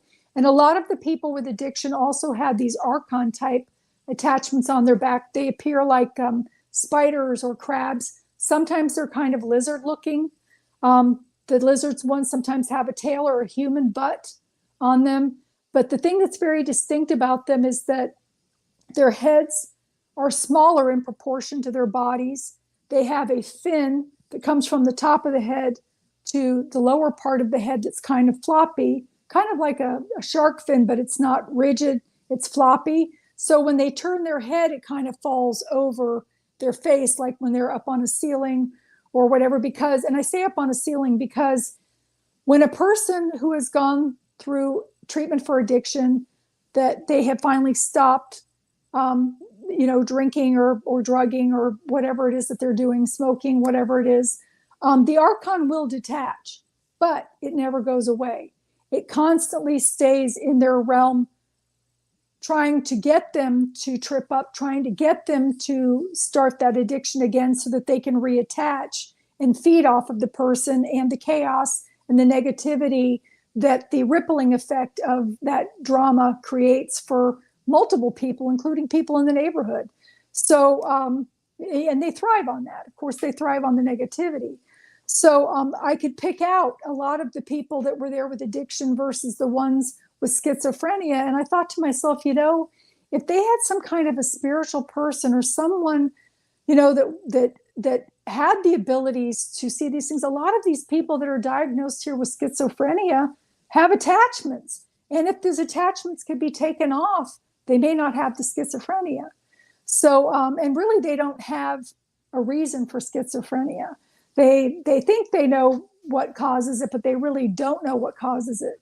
So with that being said, also even with addiction, spirits, when they die, they have the choice to cross over or not. And a lot of times addiction will hold them here. Not always. They can cross over and get help with that, but a lot of them choose not to cross over. With my ability to have second sight, I have entered into sports bars and things like that. There was one in particular that there was this couple sitting at the bar trying to get romantic. And there was a dead person standing next to them that was decapitated and had his head sitting on the bar with his nose sniffing the drink, because they still have all of their senses. They can smell, see, and hear. So if you want me to continue, I know I've been going on, kind of hogging the show here, but you said you wanted me to go on. If you'd like me to continue, I will. I told you at the very first, this show is about you. Thank you. I'm on here every week. Sometimes I end up talking a little bit about myself. Some of this I can sympathize with. Some of it I can empathize with, and there's a difference. Mm-hmm. Also, one experience that I had similar to what you're talking about, you ever heard of it? I'm sorry, you're breaking up just a little. Okay. Have you ever heard of Bachelor's Grove Cemetery? No. Mm-mm. Okay. It's one of the most haunted cemeteries in the United States. Okay. Because it was desecrated. It had graffiti all of it. It was abandoned in the late 80s. Oh, how sad. People would go in there just to get drunk. It was, and there was, of course, bad things. The theory is that I happen to agree is that it's not the cemetery that was bad, it's the area. There was an Indian tribe living the other side of a creek that runs there from the cemetery. And if you said this is in Illinois, by the way, south of Chicago. If you read some of the history of a lot of tribes, smaller tribes, would raid other tribes to get women and children. That's how they expanded their tribe. Mm-hmm. And there was a massacre there. Oh, wow. Yeah. So you really had some bad spirits there. And you're looking at the only person who's ever spent an entire night in that cemetery. Oh, wow. Other people have tried. How'd that go for you? And they'd go in there. But people have said, well, I spent the night in Bachelor's Grove. I said, well, okay, what time did you get there? Oh, about 1 o'clock in the morning. What time did you leave? About 4. That's not Dude, spending you the spent night. about 4 hours in a cemetery. That's not all night. Yeah. My wife dropped me off at the cemetery back up at 8 a.m. Mm-hmm. Oh, wow. I had no transportation to get out. I left my cell phone at home intentionally. So I had no cell phone. They would have drained the battery anyway. No way to leave. Yeah. And and one of the first things that hit me about an hour and a half after dark was explosive diarrhea. So I can understand this, the stomach upset. Mm-hmm. And the way I handled it, and it happened. I got rid of it. I said, and it was not, not the stomach upset. I felt bad happen. It just hit me. It hit me. I could barely get my pants down to get rid of it. And immediately I felt better. Because I said, look, I've got no way to leave. You're not running me off. I'm here all night. I don't care if you like it or not. I'm here for the night. I didn't have any more trouble. Yeah. because you stayed neutral and you weren't there for the fear factor. Because So yeah. yep, they tried to intimidate. Told them I was not going to be intimidated, and had no more trouble the rest of the evening. I could see shadows, and I could see there was movement there. Wow. There was none that night either. I only had starlight and a nearby highway with a little bit of street light, but you couldn't see your hand in front of your face. And I was able to go through there by myself most of the night. I had a paranormal group walk through. I gave them a tour. They left, but I was there the majority of the night, absolutely alone. Not something I'd advise, and you better be sure yourself before you trust somebody, because you show the least bit of fear, they will take over. That's for sure. That is so true. I could have come out of there schizophrenic, well, because I had a text, and I said, no, that's not going to happen. You're not going to intimidate me like that. Before, during the daytime, and with that kind of framework, I didn't have any problem. There you go. Before we get back started, I do need to run my commercial ads. I should have done it 40, 50 minutes ago, but sorry. you were going so strong. I don't be sorry about a thing. I could have said no. Let me do this, but I said no. Let's just go with the flow. And this is real quick, and it's very verbal. I do not have the commercialization or the advertisers like Dave Scott. I'm not as good looking either. Just don't tell him I said that, okay? Oh, yeah, your secret's safe with me. But yeah, no, I'm not going there. Oh, by the way, one thing about Dave Scott, there's one difference between he and I. What's that? Of course, I am some 15, 20 years older than he is. I think you have picked it up because he mentioned it. He touched on it Monday. He is scared spitless of death. Yes, he said that. A lot of people are. I mean, that's not just Dave Scott. He is scared spitless of death, and that's to have paranormal people on this show, because he wants to try to learn as much as he can about death. At 66,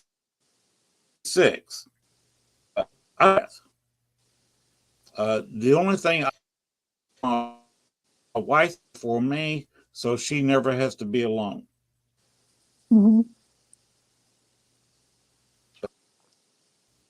It's to outlive the wife by any amount of time, so she is never going through the last couple of years or whatever of her life alone. I'll take that baggage because I can handle it. But especially after she's gone, the best part of me would be gone. I'm just going to be the crotchety old man, because the best part of me will be gone. But fear it? No. I'm nervous about the pain. I don't want to get bit by a rattlesnake or something and lay on the ground for 10 hours and slowly die of, whatever. But death itself, no. Yeah. Let's find out. Let's find out what really happens when you go to the other side. Okay, we'll do that after the commercials.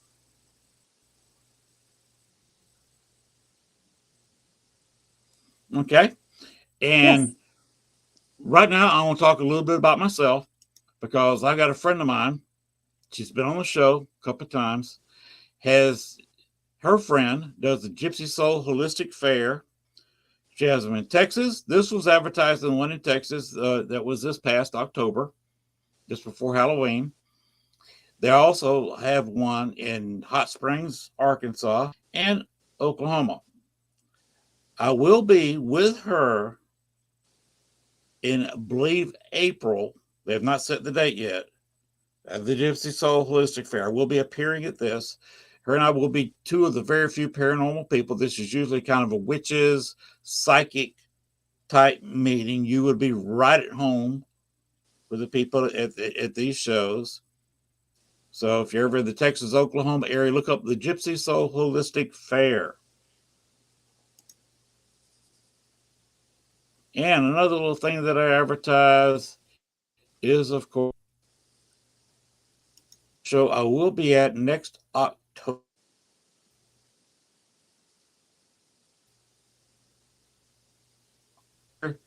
October 2023.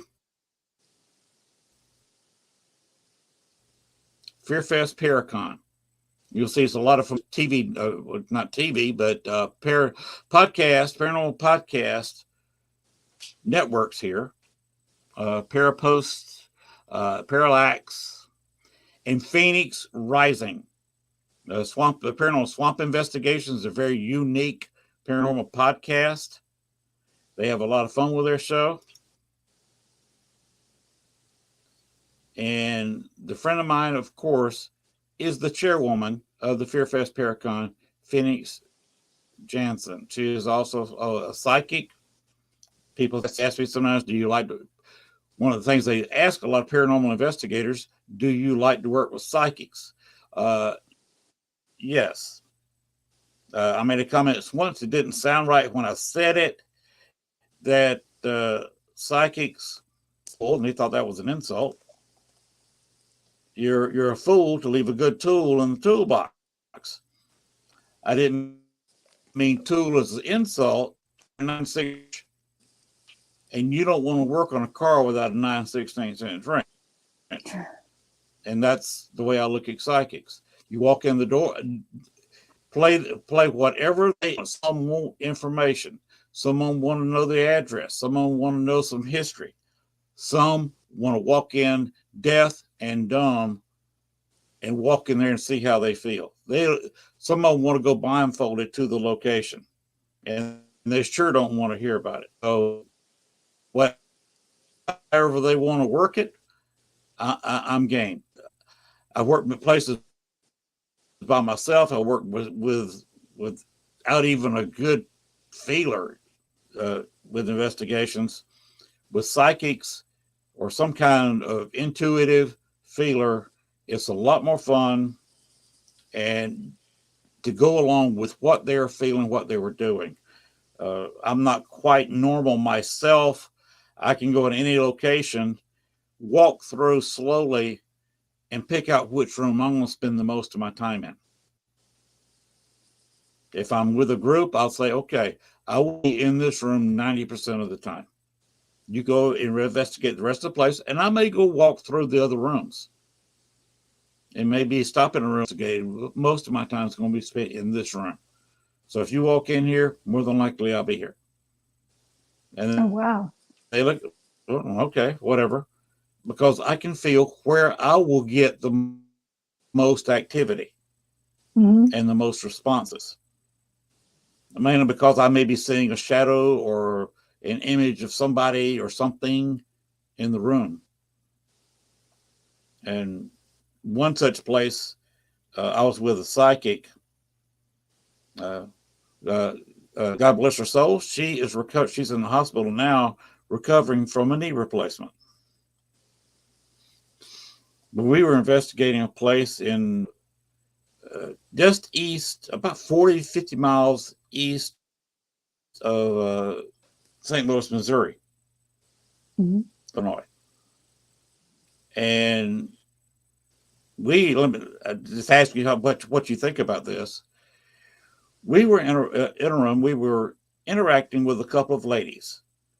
They have, like so many places, this hotel, and it was an active, open hotel. They have a staff and people staying there. Well, my wife was asleep in one of the rooms, and we were up investigating, and they don't have one white lady. They have two. There was a woman who died there. She was married to one of the owners. And, Oh, wow. and she got another one that was also married to one of the owner's families members, Mm-hmm. and she disappeared. His Wow. nephew, or he was in the ownership family, lived it and went into a closet that was not being used and built a shrine to his wife.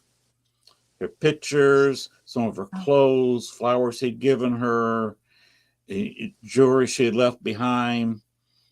And after, I forget the amount of time that passed, they found him dead in that room. Oh, wow. Pre-committed suicide. The people at the hotel said one of the two, they're not sure which, haunts that hotel as a white lady of the hotel. Mm-hmm. I found out that it's not one, it's two. One was interacting with me, and so okay, this is my life, and Mm-hmm. didn't think too much about it. Till I got home reviewing the video of the camcorder in my hand, and my wife's looking at the video. She said, "Where is the ghost you're talking to?" I said, "Right there." She has her hand right there in front of my hand. And she said, "Well, who is that?" And the camera was pointed down a hallway, 30 feet. And, and there was a woman standing dressed.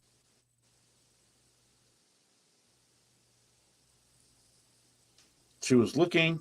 You could see the expression on her face, like she was not quite understanding why the other lady was standing there talking to a human.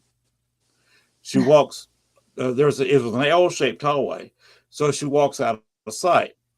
A few seconds later, she comes back. It is standing there looking at her friend, with a look on her face and the posture, are you coming? And the spirit left me and went down the hall, and they disappeared together around the corner. We found out why they left. That hotel, of course, being the location, there's a lot of mob activity in St. Louis and Chicago, and that hotel being 45 miles east of St. Louis was where they met up a lot. It was a hot spring, so they could go there and relax. And of course, the mineral springs help relieve the arthritis and other things that ail you. And this hotel was set up with quite a few bathtubs so you could soak for a couple of hours, and still is. I took one after the investigation. But anyway, good. Go into what's being used as a break room. Mm-hmm. We were in a massage room that they had there. Went into what the employees used as the break room. And that's where we saw the mob figure sitting at a table. And the psychic looks at me. She said, "I wonder what would happen if I sat down literally in his lap." I said, "Well, there's only one way to find out." She had to sit down in the chair that she knew a ghost was sitting in.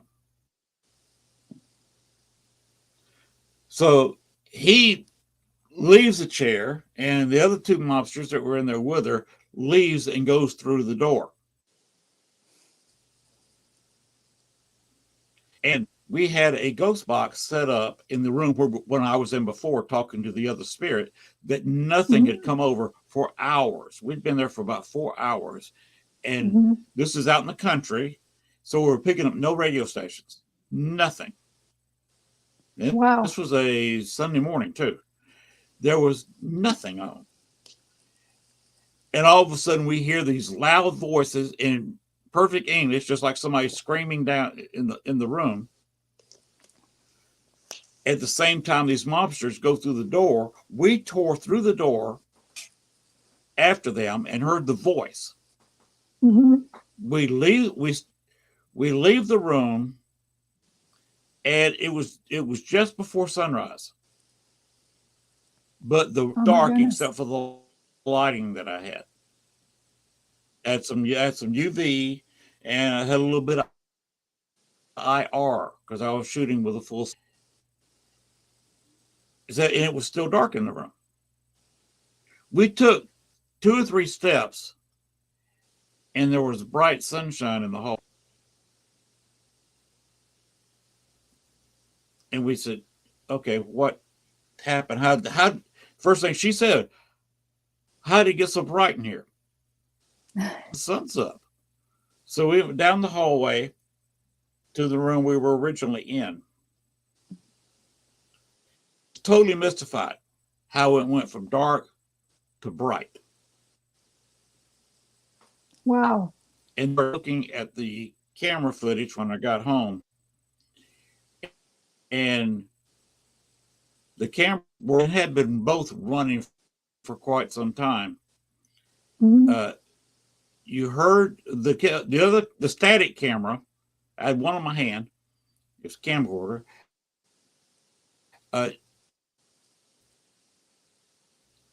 Post box, and him. I forget what he said. I could review the tape. I heard him say that. Wow. Opening the door. And then there are 2 to 4 minutes before you hear us say, how come it's so bright in here all of a sudden?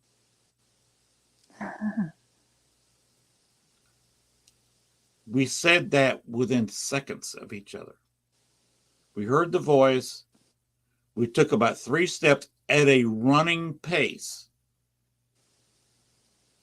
And we said, why is it so bright in here? Those 2 things were just a few seconds apart. Wow. But on the second camera, the static cam, we're almost 5 minutes apart. Enough time for the sun, which must have been just on the horizon, maybe not quite shining in the building window, to where it was shining window.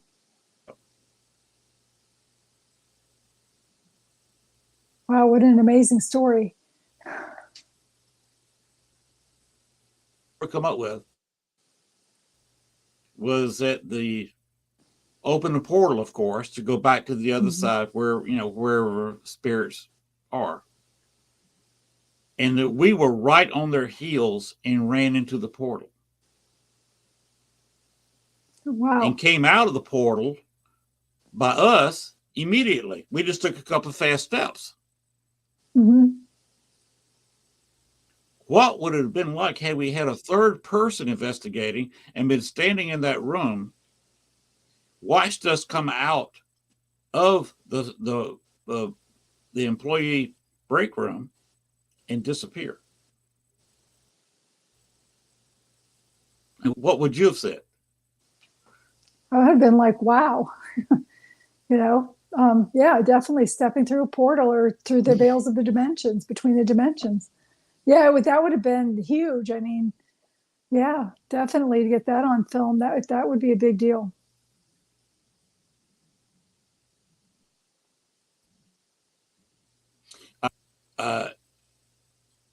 Both of us soon after got cancer. I got, fortunately, just a little bit of skin cancer here on my liver that I had removed. She got cancer that almost killed her. Yeah, that happens. So yeah. Coincidence? I don't believe too much in that kind of serious coincidence. No, they're negative vibration and the things that human can beings exacerbate are not it. meant to do that. Yeah. Yeah. No, it's not a coincidence. I've seen that happen also. She had her. Really? Yes. She had her problems with her husband. And she is now, when she got her cancer, she got out of the paranormal. She's still out of the paranormal. She's not getting back in. that's the thing about those negative spirits, is they can exacerbate things. My friend Ellen that went into the house with me to pull in the air conditioner, after that, she was riveted with cancer as well and ended up dying. Yes. And I had a gentleman that had come to the house who had Meniere's disease. He had Meniere's disease, and his Meniere's disease had been in remission for like 4 years. And he had the most severe attack the very next day after being in that house. And he at first didn't think anything of it. So after he balanced it back out, he then came a second time to the house. And again, that afternoon and into the next day, he was hit again with very, very severe Meniere's, with the ringing in his ears and the dizziness that he was incapacitated. And I realize, with that being said, they can exacerbate things in your system. They can, definitely they can do that. At least I believe that they can. And with that being said, my friend Ellen, out of the blue, she went and had biopsies done, 18 of them, of different areas on her body, and all 18 of them came back positive for cancer. So, like the skin, like you said, but then it went into her lungs and her, some other areas that ended up taking her life. So I believe that, and that's why too, it's important that people don't live in a house.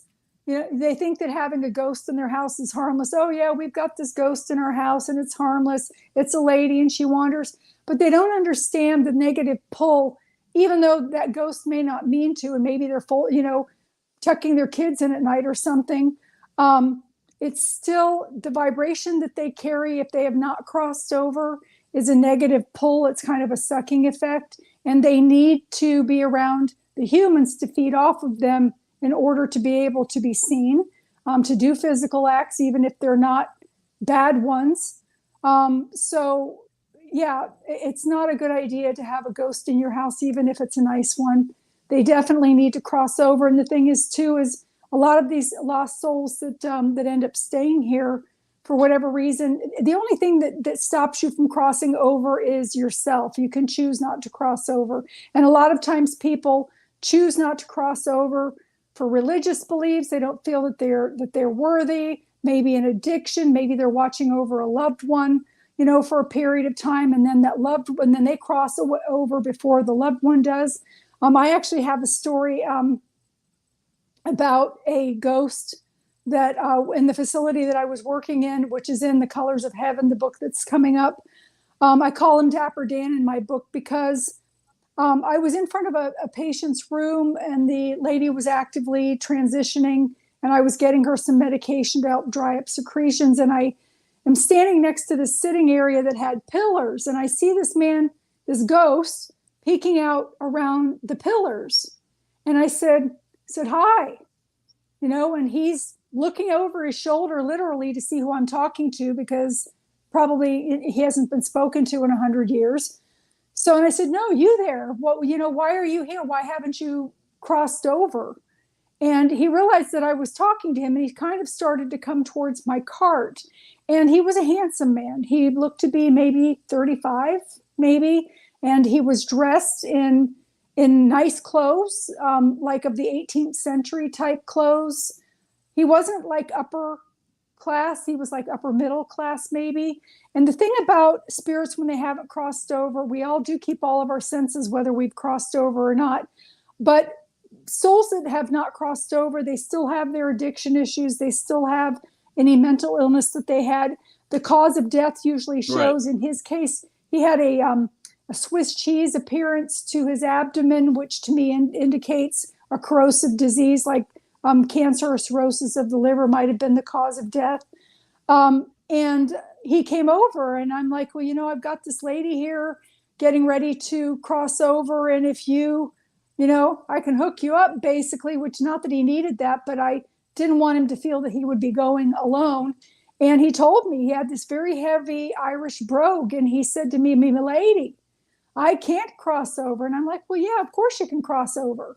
why can't you cross over? And he said, my mistress and my wife are on the other side, and neither one knew about the other. So this ghost, this man, had decided to remain earthbound all of these decades, because he didn't want to cross over and have to be confronted and face the mistress and the wife who didn't know about each other. And I even said to him at that point, and I said, look, the cat's out of the bag now. I can promise you that they know about each other. Emotions are different on the other side. They have a better understanding. There's not that jealousy or anger or animosity. I said, not only that, they may not even be there anymore. They might have gone off to another solar system, or gone off, and reincarnated, or, something. They might even be in a lifetime, married to somebody else. So, and I told him too, I said, I can see you and I can help you cross over. And most people that could see you would run off screaming in the other direction that they've seen a ghost. So, let me help you. And he just kind of smiled and faded away. And I never saw him again. So I'm not sure what happened with that. But, people, they do stay earthbound, for certain things. But there is that negative pull when they do that. And a lot of times too, when there are ghosts here, they sometimes are controlled by something more malevolent. Something darker. Sometimes they'll have like a demon or some kind of being that's more negative that kind of controls them, type thing. You'll hear about that too. And so anyway, yeah. So I hear what you're saying, and yeah, people shouldn't have ghosts in their house.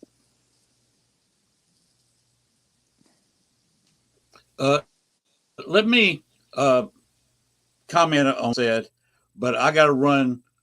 I run this little thing. It's a little bit late. It's 14 after. We might as well say a quarter after. But okay, when we go into overtime, and okay, we that's are fine. Time. So give me about 20 seconds. Okay.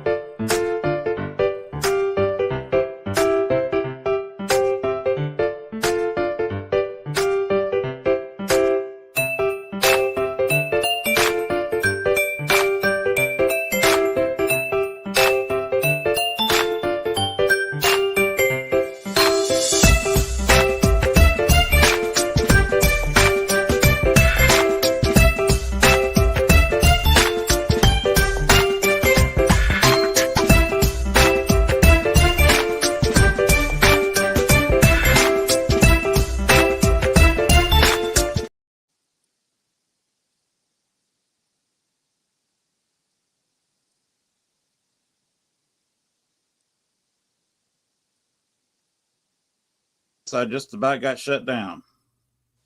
Okay. Wow. We were completely off for a second. But yes, we're in overtime. And this is one of the perks of WLFE, which is my network. Well, it's not mine. It's the one I'm on. Got him. Ted runs this network. He owns it. And he put me on late at night. One, I have faster internet this time of night than I would at 8 o'clock. And I can run as long as I want to because there's no show on.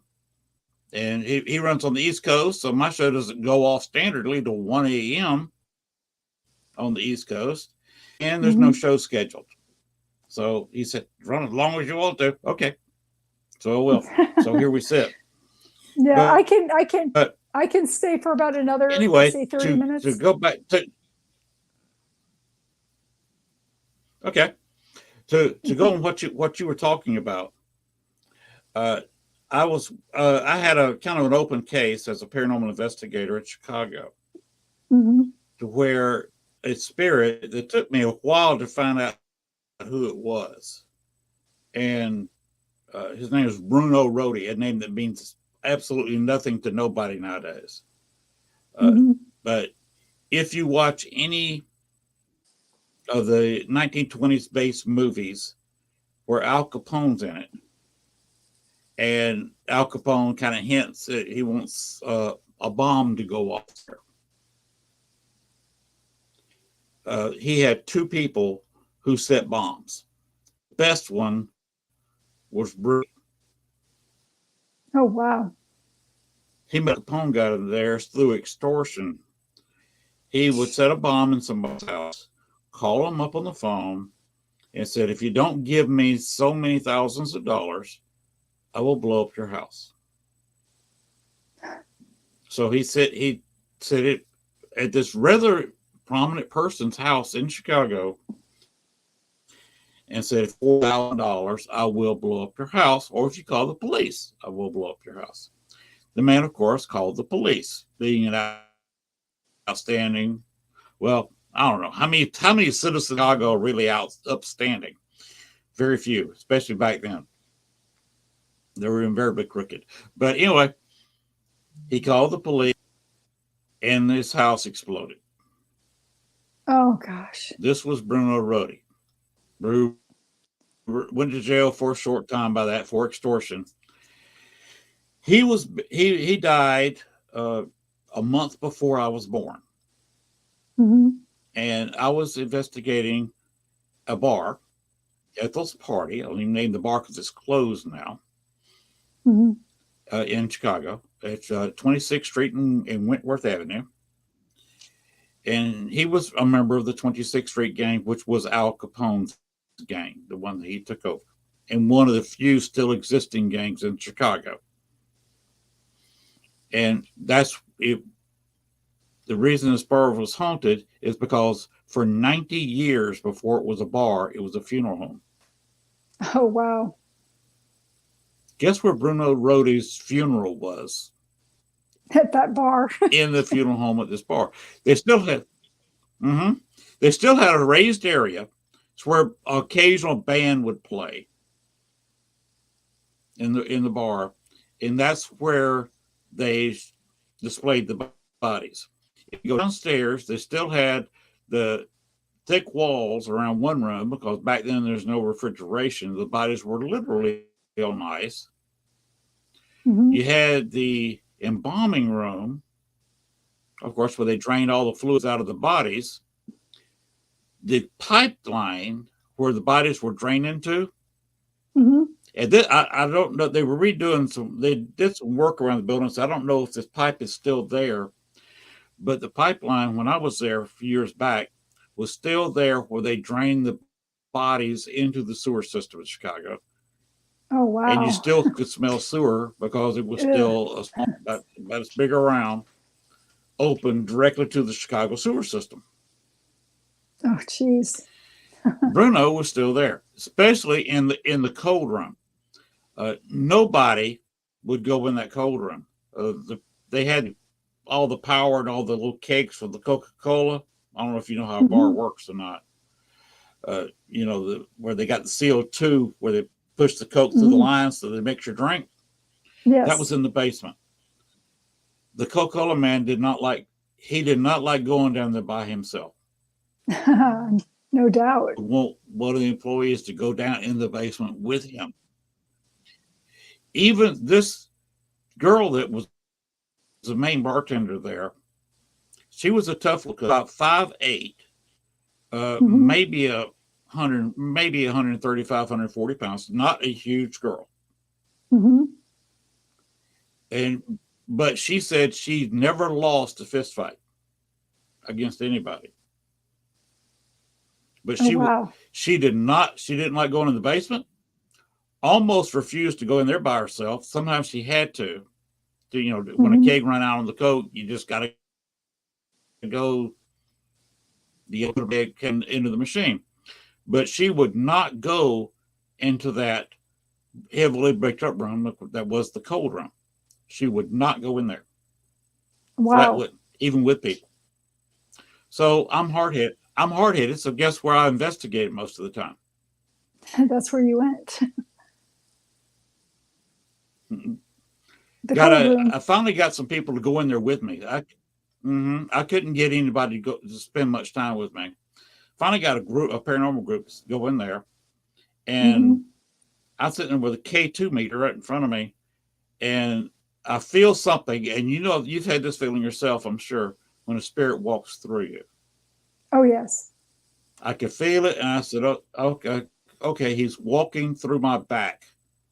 Mm-hmm. I said, he's coming through. And of course, I didn't show any fear. So I let him just Mm-hmm. pass through me. And just as he's coming out the front side, the K2 meter goes off. I said, he's walking through the K2 meter. Mm-hmm. Then he got into I said, he's in the center of the circle. The K2 meter stopped going off. Oh, wow. And the guy was about 6'2" and around 210. In the camera view, you could see his feet about from the knees down. You could see him. Mm-hmm. All feet go backwards. Wow. Bruno, when he came through, instead of going through him like he did me, shoved him out of the way. Oh, how? And I got that on video. The feet going backwards. I believe The guy that. was extremely shocked. He didn't believe he fell. After the investigation was over, he admitted, I didn't fall, I was pushed. Yes. But I went in there And he with was psychic. I considered it kind of an open case. I went in there with a psychic. And he probably was a little bit Go ahead. spooked too. So that I said he was probably a little bit in fear too. You know what I'm saying? Which is how come that act was able to be performed on him. Yes, he was a little bit scared of him. Mm-hmm. We also had found, I've been to the place many times. We also found there were 20 to 23, 24 spirits in that building by Bruno. Oh, wow. You were saying that sometimes spirits are held in place by higher, stronger spirit. Mm-hmm. This is instance. The psychic and I went in there, and we had what we did. Most mobsters are practicing Catholics. They are Christian. Yes. So we approached it. We approached it from that point. Mm-hmm. We said, look, Jesus Christ forgives you for your sins. You have passed on. You've been stuck in this building since June 1956. I was born July 3rd, 1956, by the way. That's Mm-hmm. one reason he had kind of contacted me a little bit, because his death was about 2.5 weeks before my birth. Oh, wow. Which is kind of weird. Yep. But A synchronicity. The psychic said, Jesus Christ forgives you. I forgive you. I said, look, you attacked me. You have scratched me. You have knocked a hat slam off my head, which is all true. I said, you have walked through me. You have pushed me. You have hit me. I said, you are forgiven. Everything is forgiven. I said, Jesus Christ forgives you for all to get out of this building. This building, the bar is closing. Everybody either tearing it down or turning it into a bank. You do not want to be stuck down here when your room here is torn down to sitting here, or whatever they put at this location. I said, you do not want to be here for that. Mm-hmm. He still did not want to move the other side, because he knows where he's going, which is what I was going to add in addition to what you're saying.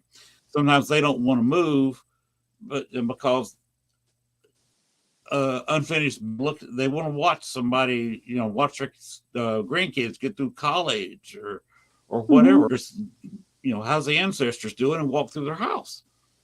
He was there out of sheer fear, but he knew he was going to hell. And he got caught there in limbo, and just said, well, I'm not going to move on. And he was refusing to move on, even though the two of us were trying to push him over. Said, look, if you got to leave here. You cannot be here. Go see the world. Go. There's a whole big world out there. Mm-hmm. And even today, he is walking around, seeing places other than Chicago. I said, there's other cities, there's other countries. Mhm. So he's basically touring the world. I did that with another kind of open case. Baxter's Grove had its white lady, and just a long story. Her firstborn child is still buried there. Oh, wow. It died in 1865 at 11 months and 4 days old. So she was coming from a cemetery about 3-4 mile crow flies every evening right at dusk to pick up her child so she wouldn't have to put up with the kind of more evil spirits there at night. And she'd been seen there sitting on, if you look up, go to Google, turn your Google meeting on, and look up a ghost photo. Lady in Okay. white lady, or especially if you're in a white lady at Baxter's Grove, you will see the most famous ghost picture ever taken by my friend and Greg's friend, Mhm. Dale Kazmarik's group, Ghost Research Society, taken by Judy Huff, also a friend of mine and Greg's. Oh, wow. I will look it up. Absolutely. And that picture was taken in 1992. Mhm. Yeah, it's a lady sitting on a square stone. It's obviously some kind of cut. It's got some lines cut in, little squares Mhm. cut in the stone, and you can see her sitting there. And you can see different colors on her dress. It's white, but it's got dark spots on it. Mhm. And what I did, I found a picture, a wedding picture, taken in 1863 with a lady whose wedding dress was you can't tell what color it is. That's yellow photography, really. Everything's a shade of yellow. It's not even a shade of gray. But it was a light colored dress with very large polka dots on it Oh, of a darker wow. color. Mhm. And that was her wedding dress, and that's what she appeared in Baxter's Grove wearing. I looked at the facial features, looked at the hairstyle, and the dress were all matches. And everybody I've shown the two pictures to side by side saying that is the worst person said is 90% match. Yeah. Everybody else said that's 95 to 98% sure that's a match. Oh, wow. So after 2.5 years it took me in research to find out who the white lady of Baxter's Grove is, it's Amelia Patrick Humphrey. Her child is born in the Patrick plot, which is the second largest plot in Baxter's Grove Cemetery. The child Wow, that's reached out to amazing. me, contacted me. I actually got the child talking. She actually learned how to talk. She picked up language skills. I actually started moving around a little bit around the cemetery a little bit, playing with some of her. She had 3 siblings who died young also. They would come by and play with her, even though they're buried in the same cemetery the mother is. Oh, And wow. to show you though, you were talking about us and stuff earlier too. Mhm. And I'm thinking, oh my God, this is so similar to what I ran into. Her husband was a state senator in Illinois. He Mhm. was the most powerful man in the state in the latter part of the 1800s. He was the most powerful man in the state of Illinois outside of Chicago. If you ever had Wow. heard of the 1893 Columbian Fair, he tried to stop Chicago from hosting it Mhm. because Chicago was absorbing smaller towns around the city because they were told Mhm. by the World's Fair, you don't have a population big enough to host a World's Fair. So they went out and got several suburbs to agree to join the city so they had enough population to have the World's Fair. But he tried that because he was losing constituents. So because all of a sudden they were under another state senator's area, who, of course, was the city of Chicago. Oh, wow. That's interesting. But she died. She died in 1881. 6 months after she died, he married his longtime secretary, who he'd been having an affair with since she started working for him. Oh, jeez. And what's worse, they're all buried in that cemetery together. John Humphrey is buried in the center. He's got one wife on his right, one wife on his left, and children that are buried in that cemetery with him are buried the other side of the wife's. Oh, The wow. ones that each wife bore. There you go. Yeah, that's crazy. That is awesome. This is a soap opera. It sounds like it. It does. I am going to have to step away in about. While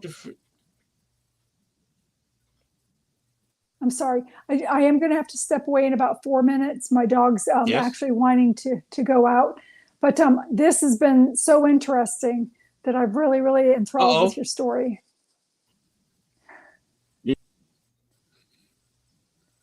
I've been enthralled with yours. Well, thank you. We got it. We got to go when the dog's got a pee. That's important. Yes, it is. And I'm going to go ahead and tuck him in and put some ice on my ankle. But I did want to thank you very, very much for having me. I would love to come back another time and talk some more with you for sure. And you had asked me to mention about the www.lynnmonet.com for my books. And this has been great. And we have a mutual admiration society, you and me. So that's great. There it is. At www.lynnmonet.com.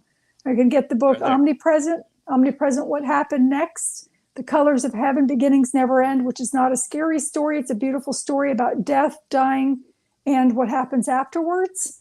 Also, The Gap, what your adolescent and teen needs to, what else they need to know. It'll be coming out in February. And October this year, the third book of the Omnipresent series, Omnipresent 111 Becky Don Drive, will also be out. So, yeah, and all sold on my site, www.lynnmonet.com. Okay. Do me one favor. Yes. Do me one favor. Yes. Your new book? Yes. Send our common friend a copy. Not me. Send it. Okay. To Dave? Our buddy on Dave, Monday. to Greg? To Dave Scott. Okay, to Dave. Yes. Send it to Dave. Mm-hmm. I think he needs that book. Craig, I think he's okay. Okay. Craig's okay. Yeah, But, I am going to send him a copy of the book. Yes, Rick's fine. But Dave Scott, I think desperately needs your new book to kind of calm his fears, because fear can raise some bad sides and the bad side energy to attack you. And let's not have it. Yeah, I think too, once he gets to the point of his life, people, even though they're afraid of it, once they finally come to terms with it, they become very peaceful. So hopefully that'll help happen too. But he's an empath. He's also very gifted. A lot of people, he talks, about other things, but yeah, he is an empath. That's for sure. So, and also, if I may mention, anybody that has any questions, I'm sorry, anybody that has any questions for me, I am, the last Sunday of every month, I am on Journey Through the Gate with Cisco. If ever you want to come on there and ask me some questions or anything, you can reach me there. And I'll be with Greg Koss tomorrow night at 9 o'clock. So. Yeah, I'll probably be listening in tomorrow night. I fell asleep before Dave's show this past Monday night. Sorry I missed it. Next year we'll have you back. And okay. I believe you got another book coming out pretty soon. I've got two more coming out. Yes, two more. Mm-hmm. Yeah, two more. When will they be coming out? Sometime next year? No, The Gap. The Gap will actually be out before Valentine's Day. So it will be out between Christmas and Valentine's Day. The third book, Omnipresent 111 Becky Dawn Drive, will be out closer to Halloween because it's another creepy thriller. And all of these stories are true stories. So yeah, it'll come out more around then when people like the scary stuff. So I've got a group of people that like to read the scary stuff and a lot of people that don't. So, I kind of bring that one out around Halloween. But it's been a pleasure to be here, a pleasure to meet you. What we can do, Yes. What we'll do is kind of plan to have you on twice right after each book's released. How's that? I'll be in touch. That sounds good. So like around March or April, yeah, I'll reach out to you and definitely we'll talk some more. I appreciate you. Thank you so much. And anybody listening, we'll talk again in October.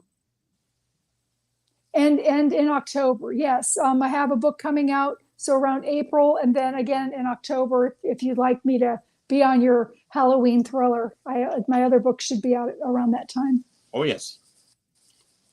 Okay. So because this past Halloween, I had another podcast. You had a what? So I'm sorry. I had an 11-hour podcast. Oh, wow.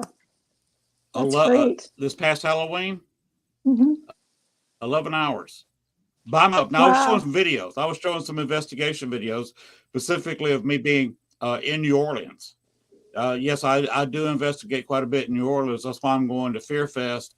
Phoenix and I, well, of course, like I said, she is a psychic, are planning on doing some investigations of a hotel in Hot Springs in April. We'll be hitting locations in New Orleans next October. So that being said, you said what you need to say. www.lynnmonet.com. Contact that website right there to get Lynn's books. She's got more coming out. She will be back on this show. She will probably be back on the day He Loves You. I think she loves you. Yes, I do. I send love and light to everybody. It has been a real honor. Oh, thank you. It's been an honor for me. And love and light back to you. Love and light to you. Thank you, everybody. Have a good evening. And it's been my pleasure and an honor for me as well. Thank you so much. Have a good evening. Bye-bye. You too. Care of the Lord. All right. That's it for everybody. Hope you enjoyed the show tonight. Lynn Monet will return for a sequel. Probably maybe a couple of times next year when she gets her other books out. We've had a great time. We've had some great conversations back and forth. We left some things unanswered because she had to go, and we don't want to run the show too unreasonable. But anyway, next week, Greg Haas will be here again. He was here last week. He's been doing so much stuff. We are going to have him back next week and talk about some more things he has been doing. And then the next week, which will be after Christmas, the show between Christmas and New Year's, I will be having a 1-year wrap up, just me, of some of the shows. I'll be showing some of the investigations. I may even post a little bit of another show that I've got several 1 hour or less shows that were shown, and maybe rerun one of those shows and then come on with a live show just the entire year. And then we'll start with a whole new bunch of guests starting in January on Thursday at 11 p.m. Eastern time. Of course, that's 10 o'clock my time, which is Central. Greg, he's also on Eastern time. Now, Lynn, she's on the East Coast. So that's 11 o'clock her time. So that's why she's having to go, because it's 12:42 here. It is 1:42 a.m. where she was at. So she's got to go. I didn't say earlier when I've run the really long shows, I was usually talking to people, at least in Central And I think the longest shows I run was somebody was in Mountain, and the other one was on Pacific. So it was, even at the end of the 4-hour show, it was just then starting to get a little bit late. Just after 12, after a 4-hour show on the West Coast. That's what the intro says, 8 p.m. at starting time. That's when it used to start, but now that's true for the West Coast only. Just when that's good for. It's 10 p.m. Central, 11 p.m. Eastern. All right, next week, Greg Koss. Again, good buddy with him. And we shall be back in 1 week. Because